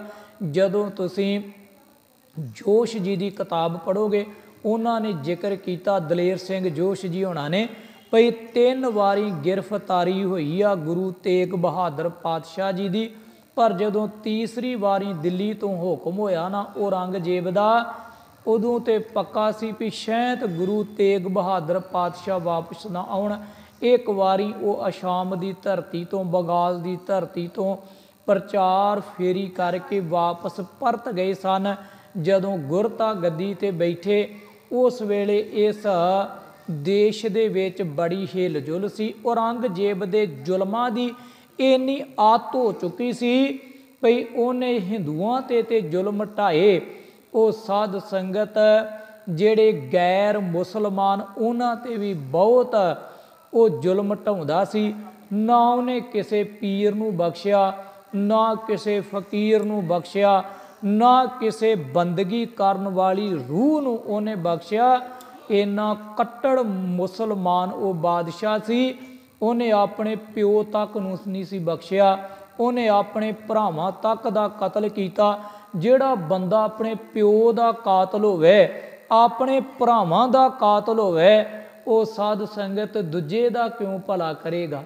ਇਸ ਕਰਕੇ ਉਹ ਬੜਾ ਕੱਟੜਵਾਦੀ ਸੀ। ਤੇ ਜਿਸ ਵੇਲੇ ਗੁਰੂ ਤੇਗ ਬਹਾਦਰ ਪਾਤਸ਼ਾਹ ਜੀ ਦਾ ਸਮਾਂ ਤੇ ਇਧਰ ਜ਼ੁਲਮਾਂ ਦੀ ਆਦਤ ਹੋ ਰਹੀ, ਤੇ ਮਹਾਰਾਜ ਫੇਰ ਪ੍ਰਚਾਰ ਫੇਰੀ ਨੂੰ ਨਿਕਲੇ।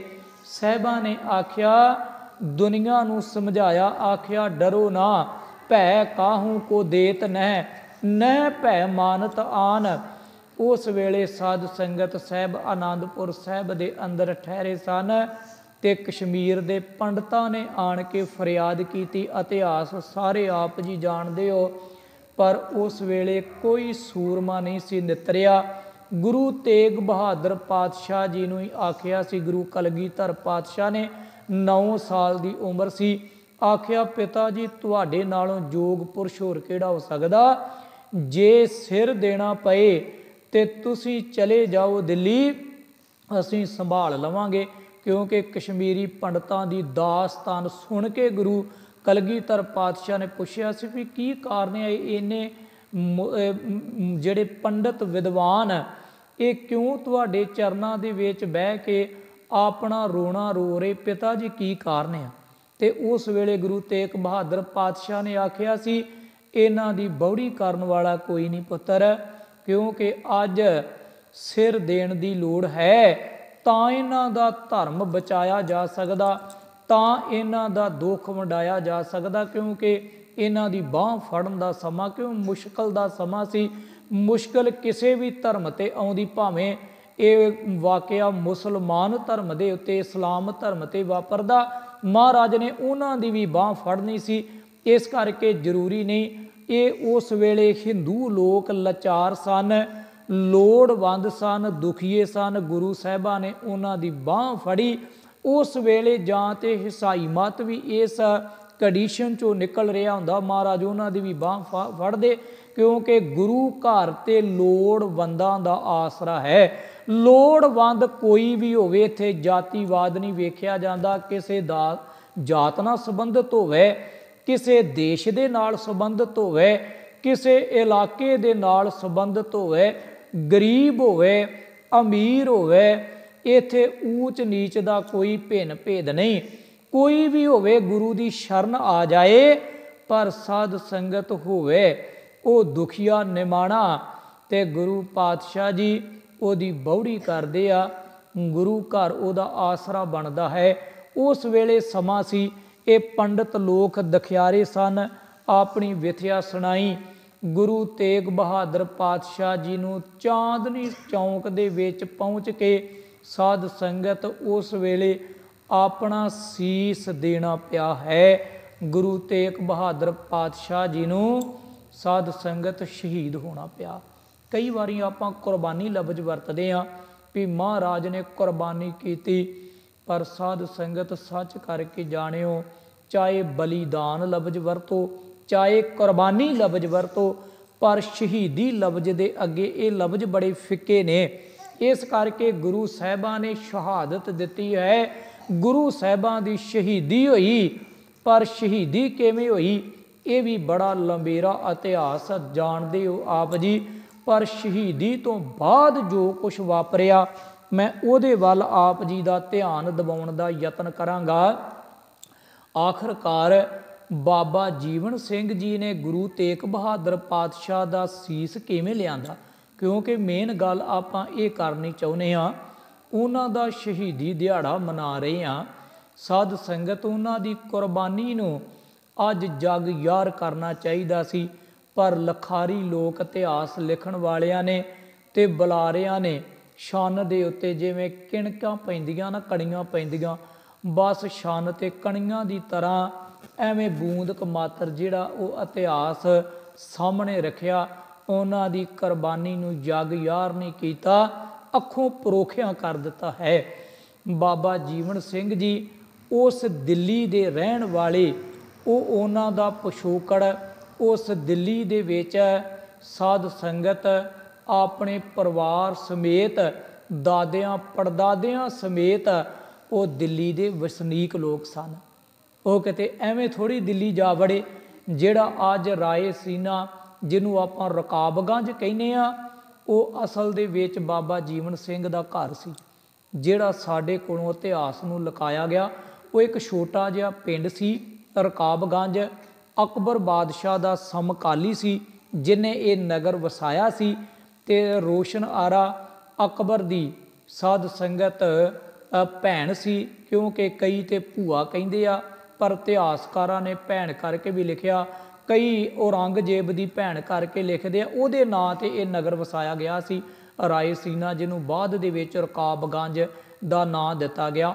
ਰਕਾਬਗੰਜ ਦੇ ਵਿੱਚ ਬਾਬਾ ਜੀਵਨ ਸਿੰਘ ਜੀ ਦਾ ਆਪਣਾ ਘਰ ਸੀ, ਸੱਚ ਕਰਕੇ ਜਾਣਿਓ। ਅਤੇ ਜਦੋਂ ਬਾਬਾ ਜੀਵਨ ਸਿੰਘ ਜੀ ਦਾ ਪਰਿਵਾਰ ਬਾਬਾ ਸਦਾਨੰਦ ਜੀ ਕੀਰਤਪੁਰ ਸਾਹਿਬ ਆ ਗਏ ਨਾ, ਅਤੇ ਬਾਬਾ ਸਦਾਨੰਦ ਜੀ ਦੇ ਜਿਹੜੇ ਦੋ ਭਰਾ ਬਾਬਾ ਪੰਡਤ ਸਰਜੂ ਜੀ ਅਤੇ ਪੰਡਤ ਗਰਜੂ ਜੀ, ਇਹ ਦੋਵੇਂ ਦਿੱਲੀ ਦੇ ਵਿੱਚ ਹੀ ਰਹਿ ਗਏ ਸਨ, ਅਤੇ ਬਾਬਾ ਸਰਜੂ ਜੀ ਦਿੱਲੀ ਦੇ ਵਿੱਚ ਰਿਹਾ ਕਰਦੇ ਸਨ।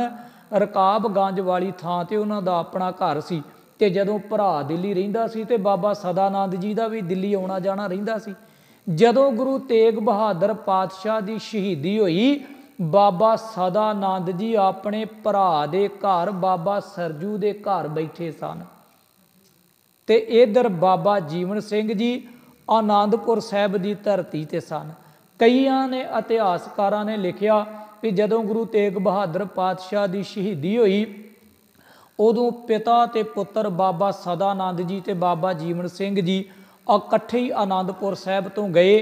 ਪਰ ਜਿਹੜਾ ਆਰਫੀ ਸਾਹਿਬ ਨਿਰੰਜਨ ਸਿੰਘ ਆਰਫੀ ਨੇ ਇਤਿਹਾਸ ਲਿਖਿਆ, ਉਹ ਕਹਿੰਦਾ ਬਾਬਾ ਸਦਾਨੰਦ ਜੀ ਪਹਿਲਾਂ ਹੀ ਦਿੱਲੀ ਦੇ ਵਿੱਚ ਮੌਜੂਦ ਸਨ, ਆਪਣੇ ਘਰ ਦੇ ਵਿੱਚ ਸੀ, ਅਤੇ ਜਿਸ ਵੇਲੇ ਸ਼ਹੀਦੀ ਹੋਈ ਗੁਰੂ ਤੇਗ ਬਹਾਦਰ ਪਾਤਸ਼ਾਹ ਦੀ, ਉਸ ਵੇਲੇ ਗੁਰੂ ਕਲਗੀਧਰ ਪਾਤਸ਼ਾਹ ਨੂੰ ਸੁਨੇਹਾ ਪਹੁੰਚਾਉਣ ਵਾਲੇ ਵੀ ਬਾਬਾ ਜੀਵਨ ਸਿੰਘ ਜੀ ਭਾਈ ਜੈਤਾ ਜੀ ਸਨ। ਅਤੇ ਜਦੋਂ ਆ ਕੇ ਇਹ ਸੁਨੇਹਾ ਦਿੱਤਾ, ਸੱਚ ਕਰਕੇ ਜਾਣਿਓ ਸਨਾਟਾ ਛਾ ਗਿਆ, ਅਤੇ ਉਸ ਵੇਲੇ ਦਿੱਲੀ ਦੇ ਅੰਦਰ ਵੀ ਕੋਈ ਇਹੋ ਜਿਹਾ ਨਾਮਵਰ ਸਿੱਖ ਨਹੀਂ ਸੀ ਜਿਹੜਾ ਛਾਤੀ 'ਤੇ ਹੱਥ ਰੱਖ ਕੇ ਆਖੇ ਵੀ ਮੈਂ ਗੁਰੂ ਦਾ ਸਿੱਖ ਹਾਂ, ਕਿਉਂਕਿ ਸਰਕਾਰ ਦਾ ਇੰਨਾ ਖੌਫਨਾਕ ਡਰ ਸੀ।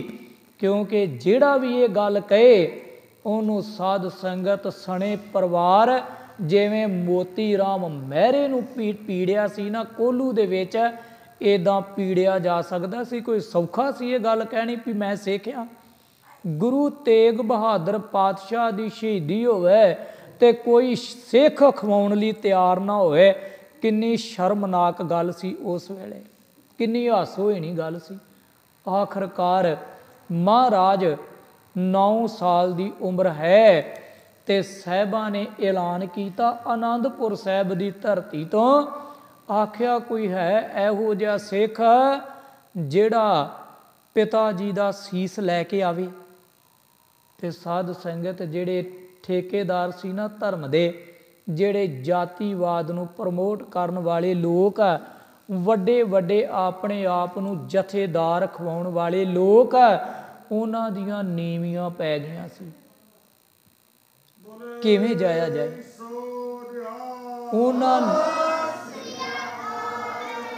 उन्हां लोकां ने सिर सुट लए सन। अज जिहड़े लोग कहिंदे आ ना भी कोई सिख सी सीस चुक लिआया, कोई सौखा काम नहीं सी।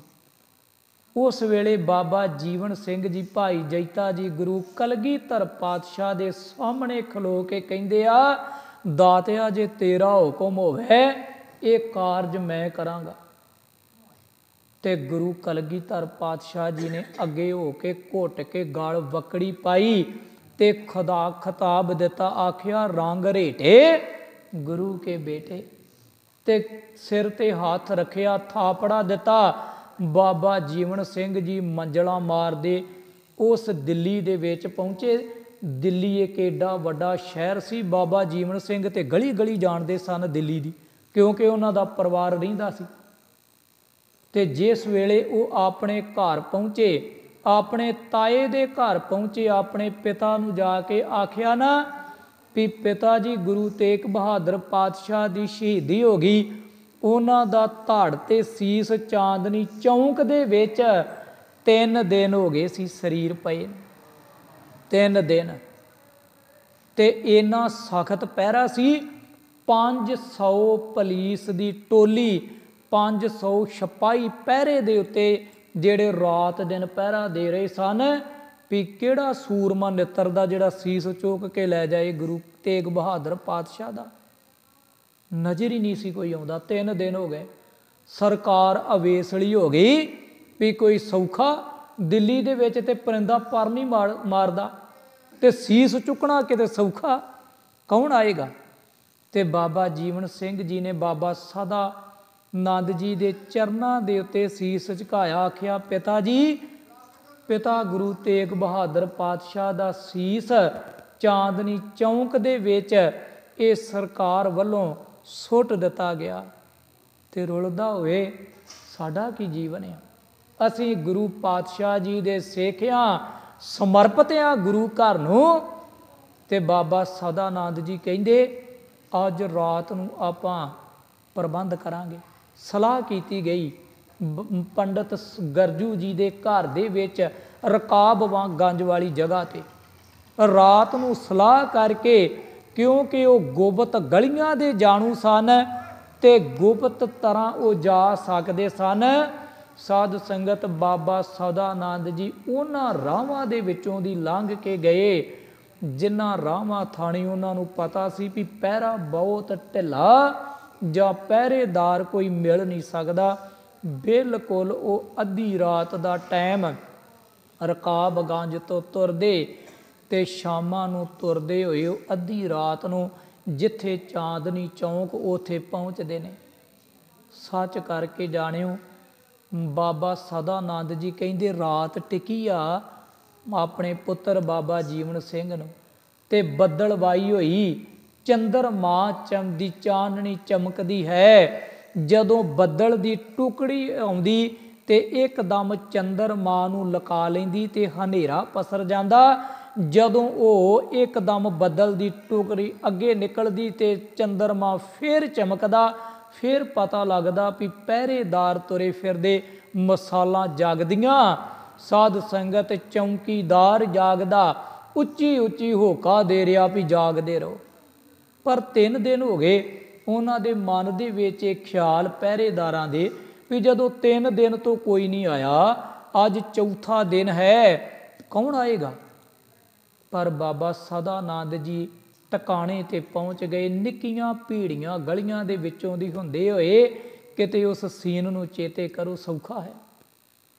छोटियां छोटियां गलियां दे विचों दी रस्ता लभदे जदों वो उथों तक पहुँचे ना ते बाबा सदानंद जी ने आखिया सी सीस किवें चुकेगा दस। ये सीस चुकना कोई सौखा?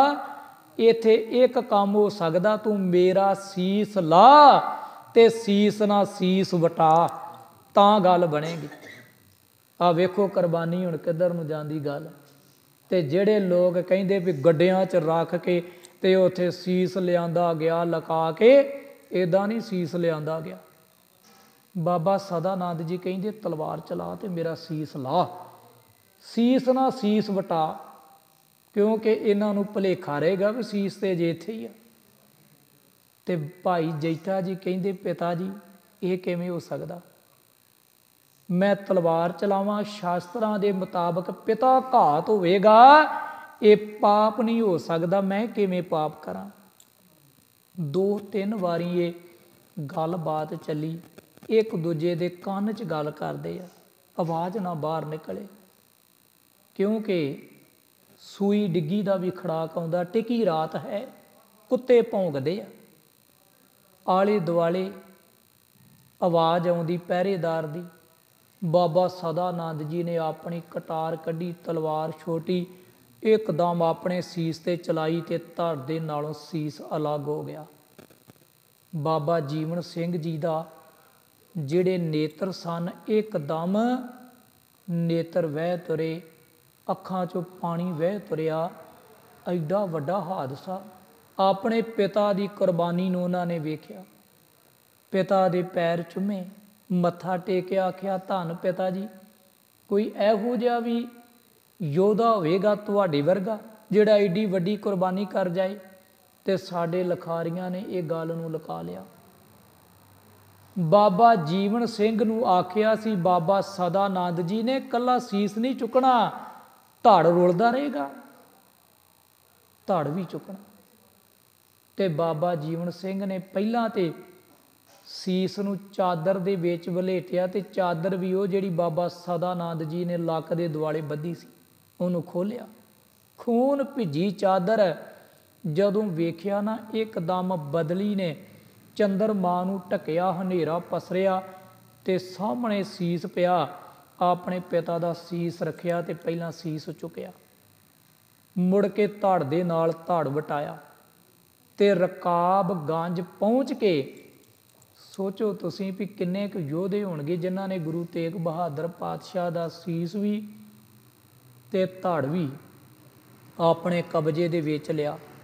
बाद दे विच भावें लखारी लिखी जाण भी उन्हां दे नाल एक नहीं दो सिंह सन, भाई उदय सिंह दा भी नाम दा मन लिया जाए, जे भाई उदय सिंह भी होणगे वो नाल हैल्प करदे होणगे, हैल्पर होणगे। पर गुरु पातशाह दे धड़ नूं बड़ी छेती दे नाल रकाबगंज वाली थां ते लिआंदा ते बाबा गरजू जी बाबा सदानंद दे वड्डे भरा उन्हां दे घर दे विच रख के ते घर नूं अग ला दित्ती।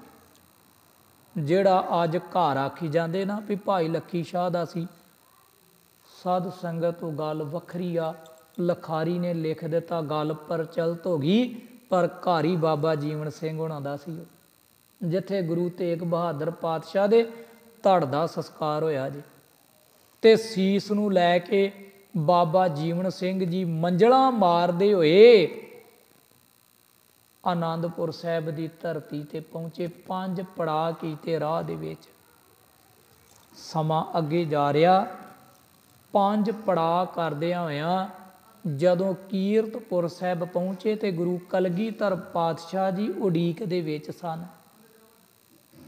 ते गुरु तेग बहादुर पातशाह दे सीस नूं लैके कीरतपुर साहिब पहुँचदियां ही गुरु कलगीधर पातशाह ने बबान सजाया सी। संगतां सारियां एकत्र होइयां, बिबान दे विच सीस नूं रखिया ते आनंदपुर साहिब पालकी दे विच रख के लैके गए। ते साध संगत जिहड़े धनाट लोग सी उसे दिन तो ही नफरत पैदा हो गई सी भी ये लोग एडी वड्डी कुर्बानी कर गए ते जदों इतिहास का जिक्र आया करेगा उदों बाबा जीवन सिंह का नाम आया करेगा, लोग भाई जैते का नाम लिया करनगे। ये किवें हो सकदा? पैसे वाले लोग धनाट लोग जदों चाहण ना ਤੇ ਉਹ ਧਨ ਦੇ ਜ਼ੋਰ ਦੇ ਨਾਲ ਜੋ ਮਰਜ਼ੀ ਲਿਖਾ ਦੇਣ ਤੇ ਜੋ ਮਰਜ਼ੀ ਬਣਾ ਦੇਣ, ਕੋਈ ਵੱਡੀ ਗੱਲ ਹੁੰਦੀ ਆ? ਪੈਸੇ ਵਾਲੇ ਬੰਦੇ ਨੂੰ ਕੀ ਹੁੰਦਾ, ਜਿੱਥੇ ਦਾ ਮਰਜ਼ੀ ਇਤਿਹਾਸ ਬਣਾ ਦਿਓ, ਜਿਹੜਾ ਮਰਜ਼ੀ ਸਥਾਨ ਬਣਾ ਦਿਓ, ਇਹ ਤੇ ਬਾਅਦ ਦੇ ਵਿੱਚ ਵਾਰਸਾਂ ਦਾ ਕੰਮ ਹੁੰਦਾ। ਅੱਜ ਜਦੋਂ ਸਾਡੇ ਲੋਕਾਂ ਦੇ ਵਿਦਵਾਨ ਇਸ ਕੌਮ ਦੇ ਵਿੱਚ ਵੱਡੇ ਵੱਡੇ ਲਿਖਾਰੀ ਪੈਦਾ ਹੋਏ, ਉਹਨਾਂ ਨੇ ਇਸ ਇਤਿਹਾਸ ਨੂੰ ਆਪ ਲਿਖਿਆ, ਆਪ ਵਾਚਿਆ, ਖੋਜ ਕੀਤੀ ਤੇ ਬਾਅਦ ਦੇ ਵਿੱਚ ਉਹਨੂੰ ਸਟੇਜਾਂ ਦੇ ਉੱਤੇ ਬੋਲਿਆ ਵੀ ਅਸਲ ਦੇ ਵਿੱਚ ਘਟਨਾ ਆ ਵਾਪਰੀ ਆ। ਸਾਧ ਸੰਗਤ ਫਿਰ ਜੇ ਚਮਕੌਰ ਸਾਹਿਬ ਦੀ ਗੱਲ ਆਉਂਦੀ ਤੇ ਜਿੱਥੇ ਬਾਬਾ ਜੀਵਨ ਸਿੰਘ ਜੀ ਨੇ 14 ਜੰਗਾਂ ਲੜੀਆਂ, ਉਥੇ ਜਦੋਂ ਕਲਗੀ ਤੋੜੇ ਦੀ ਗੱਲ ਆਉਂਦੀ ਤੇ ਅੱਜ ਇਹਨਾਂ ਨੇ ਪਤਾ ਨਹੀਂ ਬਾਬਾ ਜੀਵਨ ਸਿੰਘ ਦੇ ਵੀ ਕਈ ਨਾਂ ਲਿਖ ਦਿੱਤੇ ਇਤਿਹਾਸ ਦੇ ਅੰਦਰ ਭੁਲੇਖਾ ਪਾਉਣ ਨੂੰ। ਕਈ ਸੰਗਤ ਸਿੰਘ ਲਿਖ ਦਿੱਤੇ, ਸੰਗਤ ਸਿੰਘ ਇੱਕੋ ਹੀ ਸੀ, ਬਾਬਾ ਜੀਵਨ ਸਿੰਘ ਦਾ ਭਰਾ।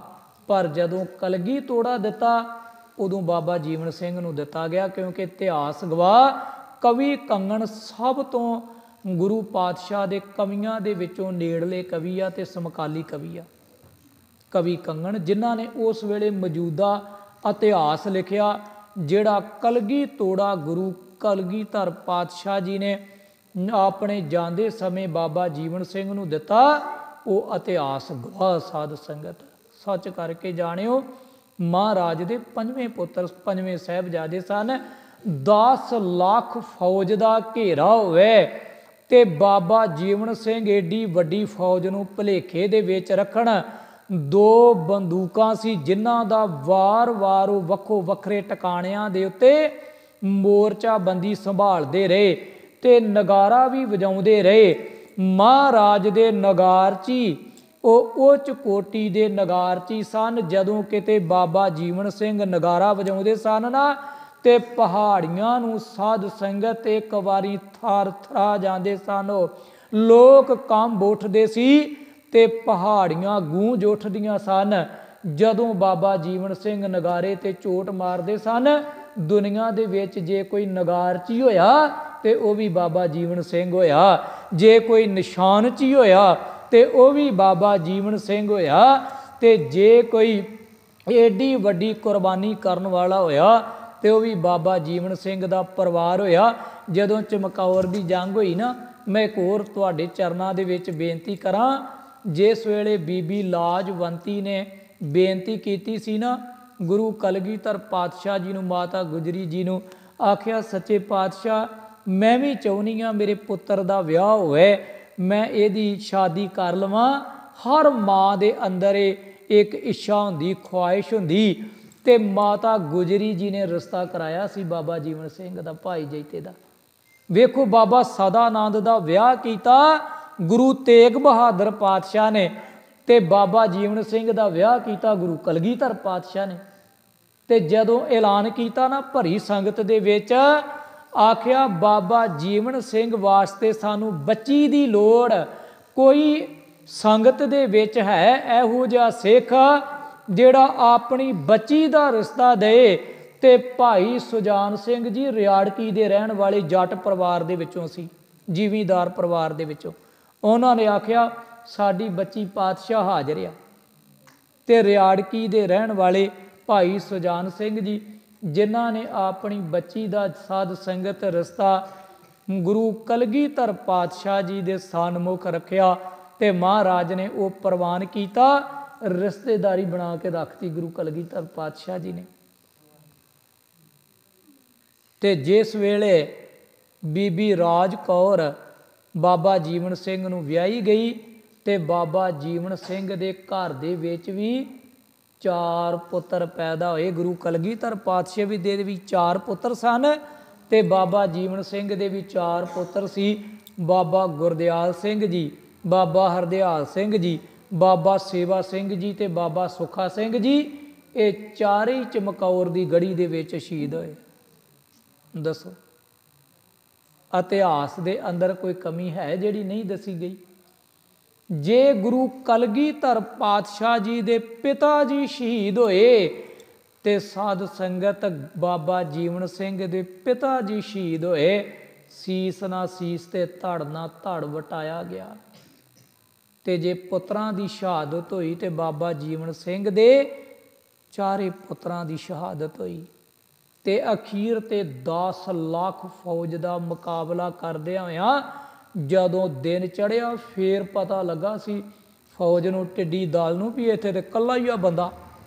ਤੇ ਅੰਦਰੋਂ ਇੰਜ ਲੱਗਦਾ ਸੀ ਜਿਵੇਂ ਪਤਾ ਨਹੀਂ ਜਿੰਨੀ ਗੋਲੀਬਾਰੀ ਹੋ ਰਹੀ ਸੀ ਉਹਨਾਂ ਨੂੰ ਇੰਜ ਲੱਗਦਾ ਸੀ ਵੀ ਵੱਖੋ ਵੱਖਰੇ ਮੋਰਚਿਆਂ ਤੇ ਅਜੇ ਸਿੰਘ ਬੈਠੇ ਆ, ਜਿਵੇਂ ਗੋਲੀ ਆ ਰਹੀ ਅੰਦਰੋਂ ਤੇ ਬਹੁਤ ਕੋਈ ਅਜੇ ਭਾਰੀ ਕਾਫਲਾ ਤੇ ਨਾਲ ਨਾਲ ਨਗਾਰਾ ਵੀ ਵੱਜੀ ਜਾਂਦਾ ਸੀ। ਹੁਣ ਸੋਚੋਗੇ ਤੁਸੀਂ ਵੀ ਇੱਕ ਸਿੰਘ ਹੋਵੇ ਉਹ ਨਗਾਰਾ ਵੀ ਵਜਾ ਰਿਹਾ ਹੋਵੇ ਤੇ ਨਾਲ ਨਾਲ ਫੌਜ ਦਾ ਮੁਕਾਬਲਾ ਵੀ ਕਰ ਰਿਹਾ ਹੋਵੇ ਤੇ ਤਾਂ ਵੀ ਫੌਜ ਦਾ ਹਿਆ ਨਾ ਪਵੇ ਭਈ ਉਹ ਚਮਕੌਰ ਦੀ ਗੜੀ ਦੇ ਨੇੜੇ ਆ ਜਾਂਦੇ। ਉਹ ਤੇ ਜਦੋਂ ਦਿਨ ਚੜ੍ਹਿਆ ਫੇਰ ਪਤਾ ਲੱਗਾ ਜਦੋਂ ਅਸਲਾ ਖਤਮ ਹੋ ਗਿਆ, ਗੋਲੀ ਮੁੱਕ ਗਈ ਤੇ ਬਾਬਾ ਜੀਵਨ ਸਿੰਘ ਜੀ ਸਾਧ ਸੰਗਤ ਮਮਤੀ ਤੇ ਬੈਠ ਕੇ ਕੱਲਾ ਨਗਾਰਾ ਹੀ ਵਜਾਈ ਗਏ। ਫਿਰ ਫੌਜ ਨੂੰ ਪਤਾ ਲੱਗਾ ਵੀ ਅੰਦਰ ਤੇ ਕੋਈ ਵੀ ਨਹੀਂ। ਉਦੋਂ ਬਾਬਾ ਜੀਵਨ ਸਿੰਘ ਨੇ ਫਿਰ ਤਲਵਾਰ ਧੋਈ ਤੇ ਜਿੰਨਾ ਚਿਰ ਸਾਹ ਸੀ ਸਰੀਰ ਦੇ ਅੰਦਰ 10 ਲੱਖ ਫੌਜ ਦਾ ਮੁਕਾਬਲਾ ਕੀਤਾ। ਮੈਂ ਕਈ ਵਾਰੀ ਹੈਰਾਨ ਹੁੰਦਾ ਵੀ 10 ਲੱਖ ਤੇ ਦਿੱਲੀ ਤੋਂ ਹੀ ਆਈ ਸੀ ਤੇ ਆਹ ਜਿਹੜੇ ਪਹਾੜੀ ਰਾਜਿਆਂ ਦੀ ਫੌਜ, ਲਾਹੌਰ ਦੀ ਫੌਜ, ਜਦੋਂ ਤੁਸੀਂ ਇਤਿਹਾਸ ਨੂੰ ਪੜ੍ਹੋਗੇ 9 ਲੱਖ ਫੌਜ ਤੇ ਇਹੀ ਸੀ ਟੋਟਲ। ਜੇ ਆਪਾਂ ਗਿਣਤੀ ਕਰੀਏ ਤੇ 19 ਲੱਖ ਫੌਜ ਸੀ, 10 ਲੱਖ ਤੇ ਦਿੱਲੀੋਂ ਹੀ ਆਈ ਸੀ। ਇਸ ਕਰਕੇ ਏਡੇ ਵੱਡੇ ਕਾਫਲੇ ਦੇ ਨਾਲ ਇੱਕ ਕੱਲਾ ਗੁਰੂ ਦਾ ਯੋਧਾ ਸਾਧ ਸੰਗਤ ਟੱਕਰਿਆ ਤੇ ਗੁਰੂ ਪਾਤਸ਼ਾਹ ਜੀ ਦੀ ਕਿਰਪਾ ਦੇ ਨਾਲ ਬਾਬਾ ਜੀਵਨ ਸਿੰਘ ਜੀ ਦੀ ਸ਼ਹਾਦਤ ਹੋਈ। ਇਤਿਹਾਸ ਬਹੁਤ ਕੁਛ ਆ ਕਹਿਣ ਨੂੰ, ਸਿਰਫ ਇੱਕ ਪੰਛੀ ਝਾਤ ਤੇ ਸਮੁੰਦਰ ਦੇ ਵਿੱਚੋਂ ਇੱਕ ਬੂੰਦ ਜਿਹੜੀ ਉਹ ਤੁਹਾਡੇ ਸਾਨਮੁਖ ਰੱਖੀ। ਇਹ ਇਤਿਹਾਸ ਕੋਈ ਨਿੱਕਾ ਜਿਹਾ ਇਤਿਹਾਸ ਨਹੀਂ ਹੈ, ਇਹ ਕੋਈ ਕੁਰਬਾਨੀ, ਛੋਟੀ ਕੁਰਬਾਨੀ ਨਹੀਂ। ਸਾਧ ਸੰਗਤ ਯਤਨ ਕਰਿਆ ਕਰੋ, ਜਾਗਰੂਕ ਹੋਵੋ। ਸਾਡੇ ਕੋਲ ਰਈਏ ਅਕੈਡਮੀ ਚੱਲ ਰਹੀ, 60-70 ਬੱਚੇ ਪੜ੍ਹ ਰਹੇ ਆ ਸਾਡੇ ਕੋਲ ਤੇ ਗਰੀਬ ਲੋਕਾਂ ਦੇ ਬੱਚੇ ਜਿਨ੍ਹਾਂ ਨੂੰ ਅਸੀਂ ਗੁਰਬਾਣੀ ਤੋਂ, ਗੁਰ ਇਤਿਹਾਸ ਤੋਂ ਜਾਣੂ ਕਰਵਾ ਰਹੇ ਹਾਂ, ਯਤਨ ਕਰ ਰਹੇ ਹਾਂ ਇਹ ਬੱਚੇ ਗੁੰਮਰਾਹ ਨਾ ਹੋ ਜਾਣ। ਜਿੰਨਾ ਅੱਜ ਨਸ਼ਾਖੋਰੀ ਪਤਤ ਪੁਣਾ ਚੱਲ ਰਿਹਾ, ਤੁਸੀਂ ਵੀ ਯਤਨ ਕਰੋ ਆਪਣੇ ਬੱਚਿਆਂ ਨੂੰ ਆਪਣੇ ਘਰਾਂ ਦੇ ਵਿੱਚ।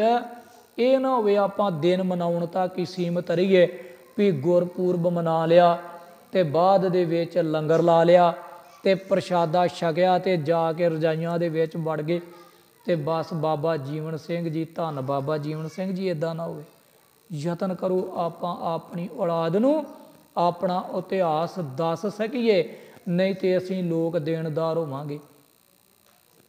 ਇੱਕ ਅੰਗਰੇਜ਼ ਨੇ ਬੜੀ ਸੋਹਣੀ ਗੱਲ ਲਿਖੀ ਸੀ, ਉਹ ਕਹਿੰਦਾ ਸੱਚ ਕਰਕੇ ਜਾਣਿਓ ਤੁਸੀਂ ਲੋਕ ਇੰਨੇ ਨਖੱਟੂ ਤੇ ਇੰਨੇ ਕਿਰਤ ਘਾਣੋ। ਕਿਸੇ ਨੇ ਆਖਿਆ ਸੀ ਕਿਉਂ? ਉਹ ਕਹਿੰਦਾ ਬੜੇ ਅਵੇਸਲੇ ਤੁਸੀਂ ਬੇਈਮਾਨ ਲੋਕ। ਤੇ ਜਦੋਂ ਪੁੱਛਿਆ ਨਾ ਵੀ ਕੀ ਕਾਰਨ ਆ, ਤੂੰ ਇੰਨੀ ਨਫ਼ਰਤ ਕਿਉਂ ਰੱਖਦਾ ਸਿੱਖਾਂ ਪ੍ਰਤੀ? ਉਹ ਕਹਿੰਦਾ ਮੈਂ ਤਾਂ ਕਰਕੇ ਰੱਖਦਾ ਵਾਂ ਭਈ ਇਹ ਲੋਕ ਇੰਨੇ ਬੇਈਮਾਨ, ਇੰਨੇ ਲੋਕ ਇਹ ਅਵੇਸਲੇ, ਜਿੰਨੀਆਂ ਇਹਨਾਂ ਦੀਆਂ ਕੁਰਬਾਨੀਆਂ, ਜਿੰਨੇ ਇਹਨਾਂ ਦੇ ਲੋਕ ਜਿਉਂਦੇ, ਜਿੰਨੀ ਕੌਮ ਜਿਉਂਦੀ ਇਹਦੇ ਨਾਲੋਂ ਦੁੱਗਣੀ ਤੇ ਸ਼ਹੀਦ ਹੋ ਚੁੱਕੀ ਆ। ਤੇ ਇਹ ਆਪਣਾ ਵਿਰਸਾ ਆਪਣੀ ਔਲਾਦ ਨੂੰ ਵੀ ਨਹੀਂ ਦੱਸ ਸਕੇ। ਕਿੱਦਾਂ ਦੇ ਲੋਕ ਹੈ? ਜਿਨ੍ਹਾਂ ਲੋਕਾਂ ਦਾ ਇਤਿਹਾਸ ਖੂਨ ਭਰਿਆ ਇਤਿਹਾਸ ਹੋਵੇ, ਉਹ ਲੋਕ ਇੰਨੇ ਅਵੇਸਲੇ ਨਹੀਂ ਹੋਣੇ ਚਾਹੀਦੇ। ਅਸੀਂ ਆਪਣਾ ਇਤਿਹਾਸ ਆਪਣੀ ਔਲਾਦ ਤੱਕ ਨਹੀਂ ਪਹੁੰਚਾ ਸਕੇ।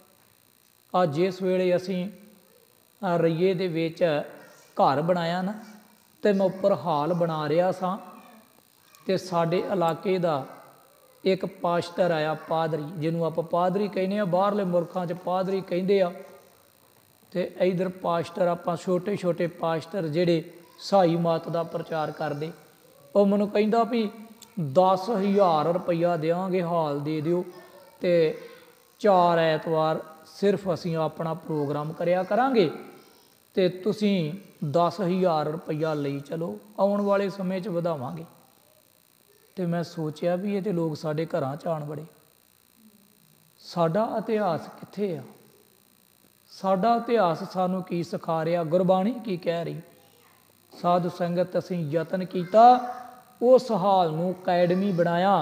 अज 60-70 बच्चे उत्थे पढ़ रहे, हारमोनीयम कीर्तन सिख रहे। गुरु घर दे कीर्तनीए होना बड़ी माण वाली गल। बाबा सदानंद जी कीर्तनीए ही ते सन गुरु घर दे। प्रचारक होना कोई सौखा, प्रचारक किते वोटां नाल थोड़ी बनदे। कोई MLA बनना होवे ना, कोई सरपंच बनना होवे, प्रधान बनना होवे ते वोटां पाईयां जांदियां भी वोटां पा दिओ, जिन्हों यादियां पै गईयां वो सरपंच बन जांदा, वो MLA बन जांदा। ते जेड़े कीर्तनीए हुंदे आ, विद्वान हुंदे, वोटां नाल नहीं बनदे, इन्हां नूं मेहनतां करनियां पैंदियां, ये मेहनत नाल बनदे आ। इस करके यतन करो, जिथे असीं अपने बच्चों नूं डॉक्टर बनाउणा, इंजीनियर बनाउणा, अफसर बनाउणा, उत्थे सिख धर्म तो जाणू जरूर करवाओ, अपने इतिहास तो जाणू करवाओ, अपने इतिहास नूं दसो इन्हां बच्चों नूं। जे नहीं तो साडे नाल जरूर संपर्क किया जाए। असीं यतन कर रहे हैं। 27 तरीक नूं बच्चों का मुकाबला रखा गया, गुरबाणी कंठ मुकाबला। जिहड़े बच्चे गुरबाणी पढ़न वाले इनाम दिते जाणगे। दस्तार मुकाबला, कविश्री मुकाबला, भाषण मुकाबला। साध संगत ते यतन किया जा रहा तुहाडे सहयोग दे नाल। गुरु किरपा करे आपां सारी रल मिल के ये उपराला करिए, साडे बच्चे सिੱਖੀ वाले पासे परत जाण। मैं बहुत धन्नवादी हाँ प्रधान साडे मामा जी सरदार अवतार सिंह जी ते इथों दे होर मुख सेवादार, समूह प्रबंधक कमेटी, क्योंकि दास दा नानका पिंड है, इथों दा मेरा जन्म भी आ। ते बड़ी खुशी हुंदी जदों मैं इस नगर दे विच आउणा, क्योंकि रिश्तेदारी एक नानका पिंड बड़ी वड्डी गल हुंदी आ। क्योंकि बंदा तो नानके जांदा वैसे ही बड़ा खुश हुंदा भी नानके पिंड चले आ। हुण तो समा बदल गया, पिछे तो लोग रहिंदे ही नानकिਆਂ ਦੇ ਘਰ आउंदे सी। मैं भी इत्थे काफ़ी रहिंदा रहा, हुण तो काफ़ी बदला आ गया। उदों पिछले पासे छप्पड़ हुंदा सी ते काफ़ी साध संगत मेल जोल हुंदा सी परिवारां दा। हुण तो मेल जोल भी नहीं रहा ते ना ही हुण कोई बोल चाल किसे नाल रह गया। उदों तो इकट्ठे घर हुंदे सी ते सारिਆਂ ने बैठे रहना। इत्थे हुण पता नहीं खूही हैगी कि नहीं, इत्थे सारा इकट्ठ हुंदा सी। ते गुरु किरपा करे तुसीं मेरा अपना परिवार हो, यतन करया करो वध तो वध। जदों भी बुलाओगे असीं इत्थे हाज़र हाँ। आ रईए दे विच पहिलां बुटरी रहीदा सी ते बुटर छड्ड के हुण रईए दे विच रैश बनाई आ। मेरे नालों छोटे भाई सिकंदर सिंह जी, ये गुरु घर दे कीर्तनीए, ये भी देशां विदेशां दे विच विचरदे रहिंदे। अज प्रोग्राम लुधियाणे सी ते मैनूं ये कहण लगे भी मामा जी दा फोन आया, ये प्रोग्राम आपां बताले पिंड दे विच जाना, उतों दा असीं कैंसल कीता। गल माया दी नहीं, गल प्यार दी हुंदी आ। इस करके साध संगत तुहाडे दर्शन करन वास्ते पहुँचे आ ते धन्नवाद जिन्हां जिन्हां भैणां ने, जिन्हां जिन्हां वीरां ने हाज़री भरी है। ठंड दा मौसम तुसीं गुरु घर पहुँचे हो। महाराज एक एक कदम जिहड़ा वो लेखे दे विच लाए, असीस दिओ। असीं इसे तरह सेवा निभाउंदे रहीए ते तुसीं भी गुरु गुरु जपदे रहो। सारिਆਂ ਦੇ ਘਰਾਂ ਦੇ ਵਿੱਚ खुशियां खेड़े वरतदे रहण। अपनी औलाद की संभाल जरूर करो। बुलाओ फतेह। हाँ जी, वाहिगुरु जी का खालसा वाहिगुरु जी की फतेह। राम कली महला तीजा। आनंद एक ओंकार सतगुर प्रसाद। आनंद पाया मेरी माए सतगुरु मैं पाया, सतगुर तो पाया सहज सेती मन वजियां वाधाइयां। राग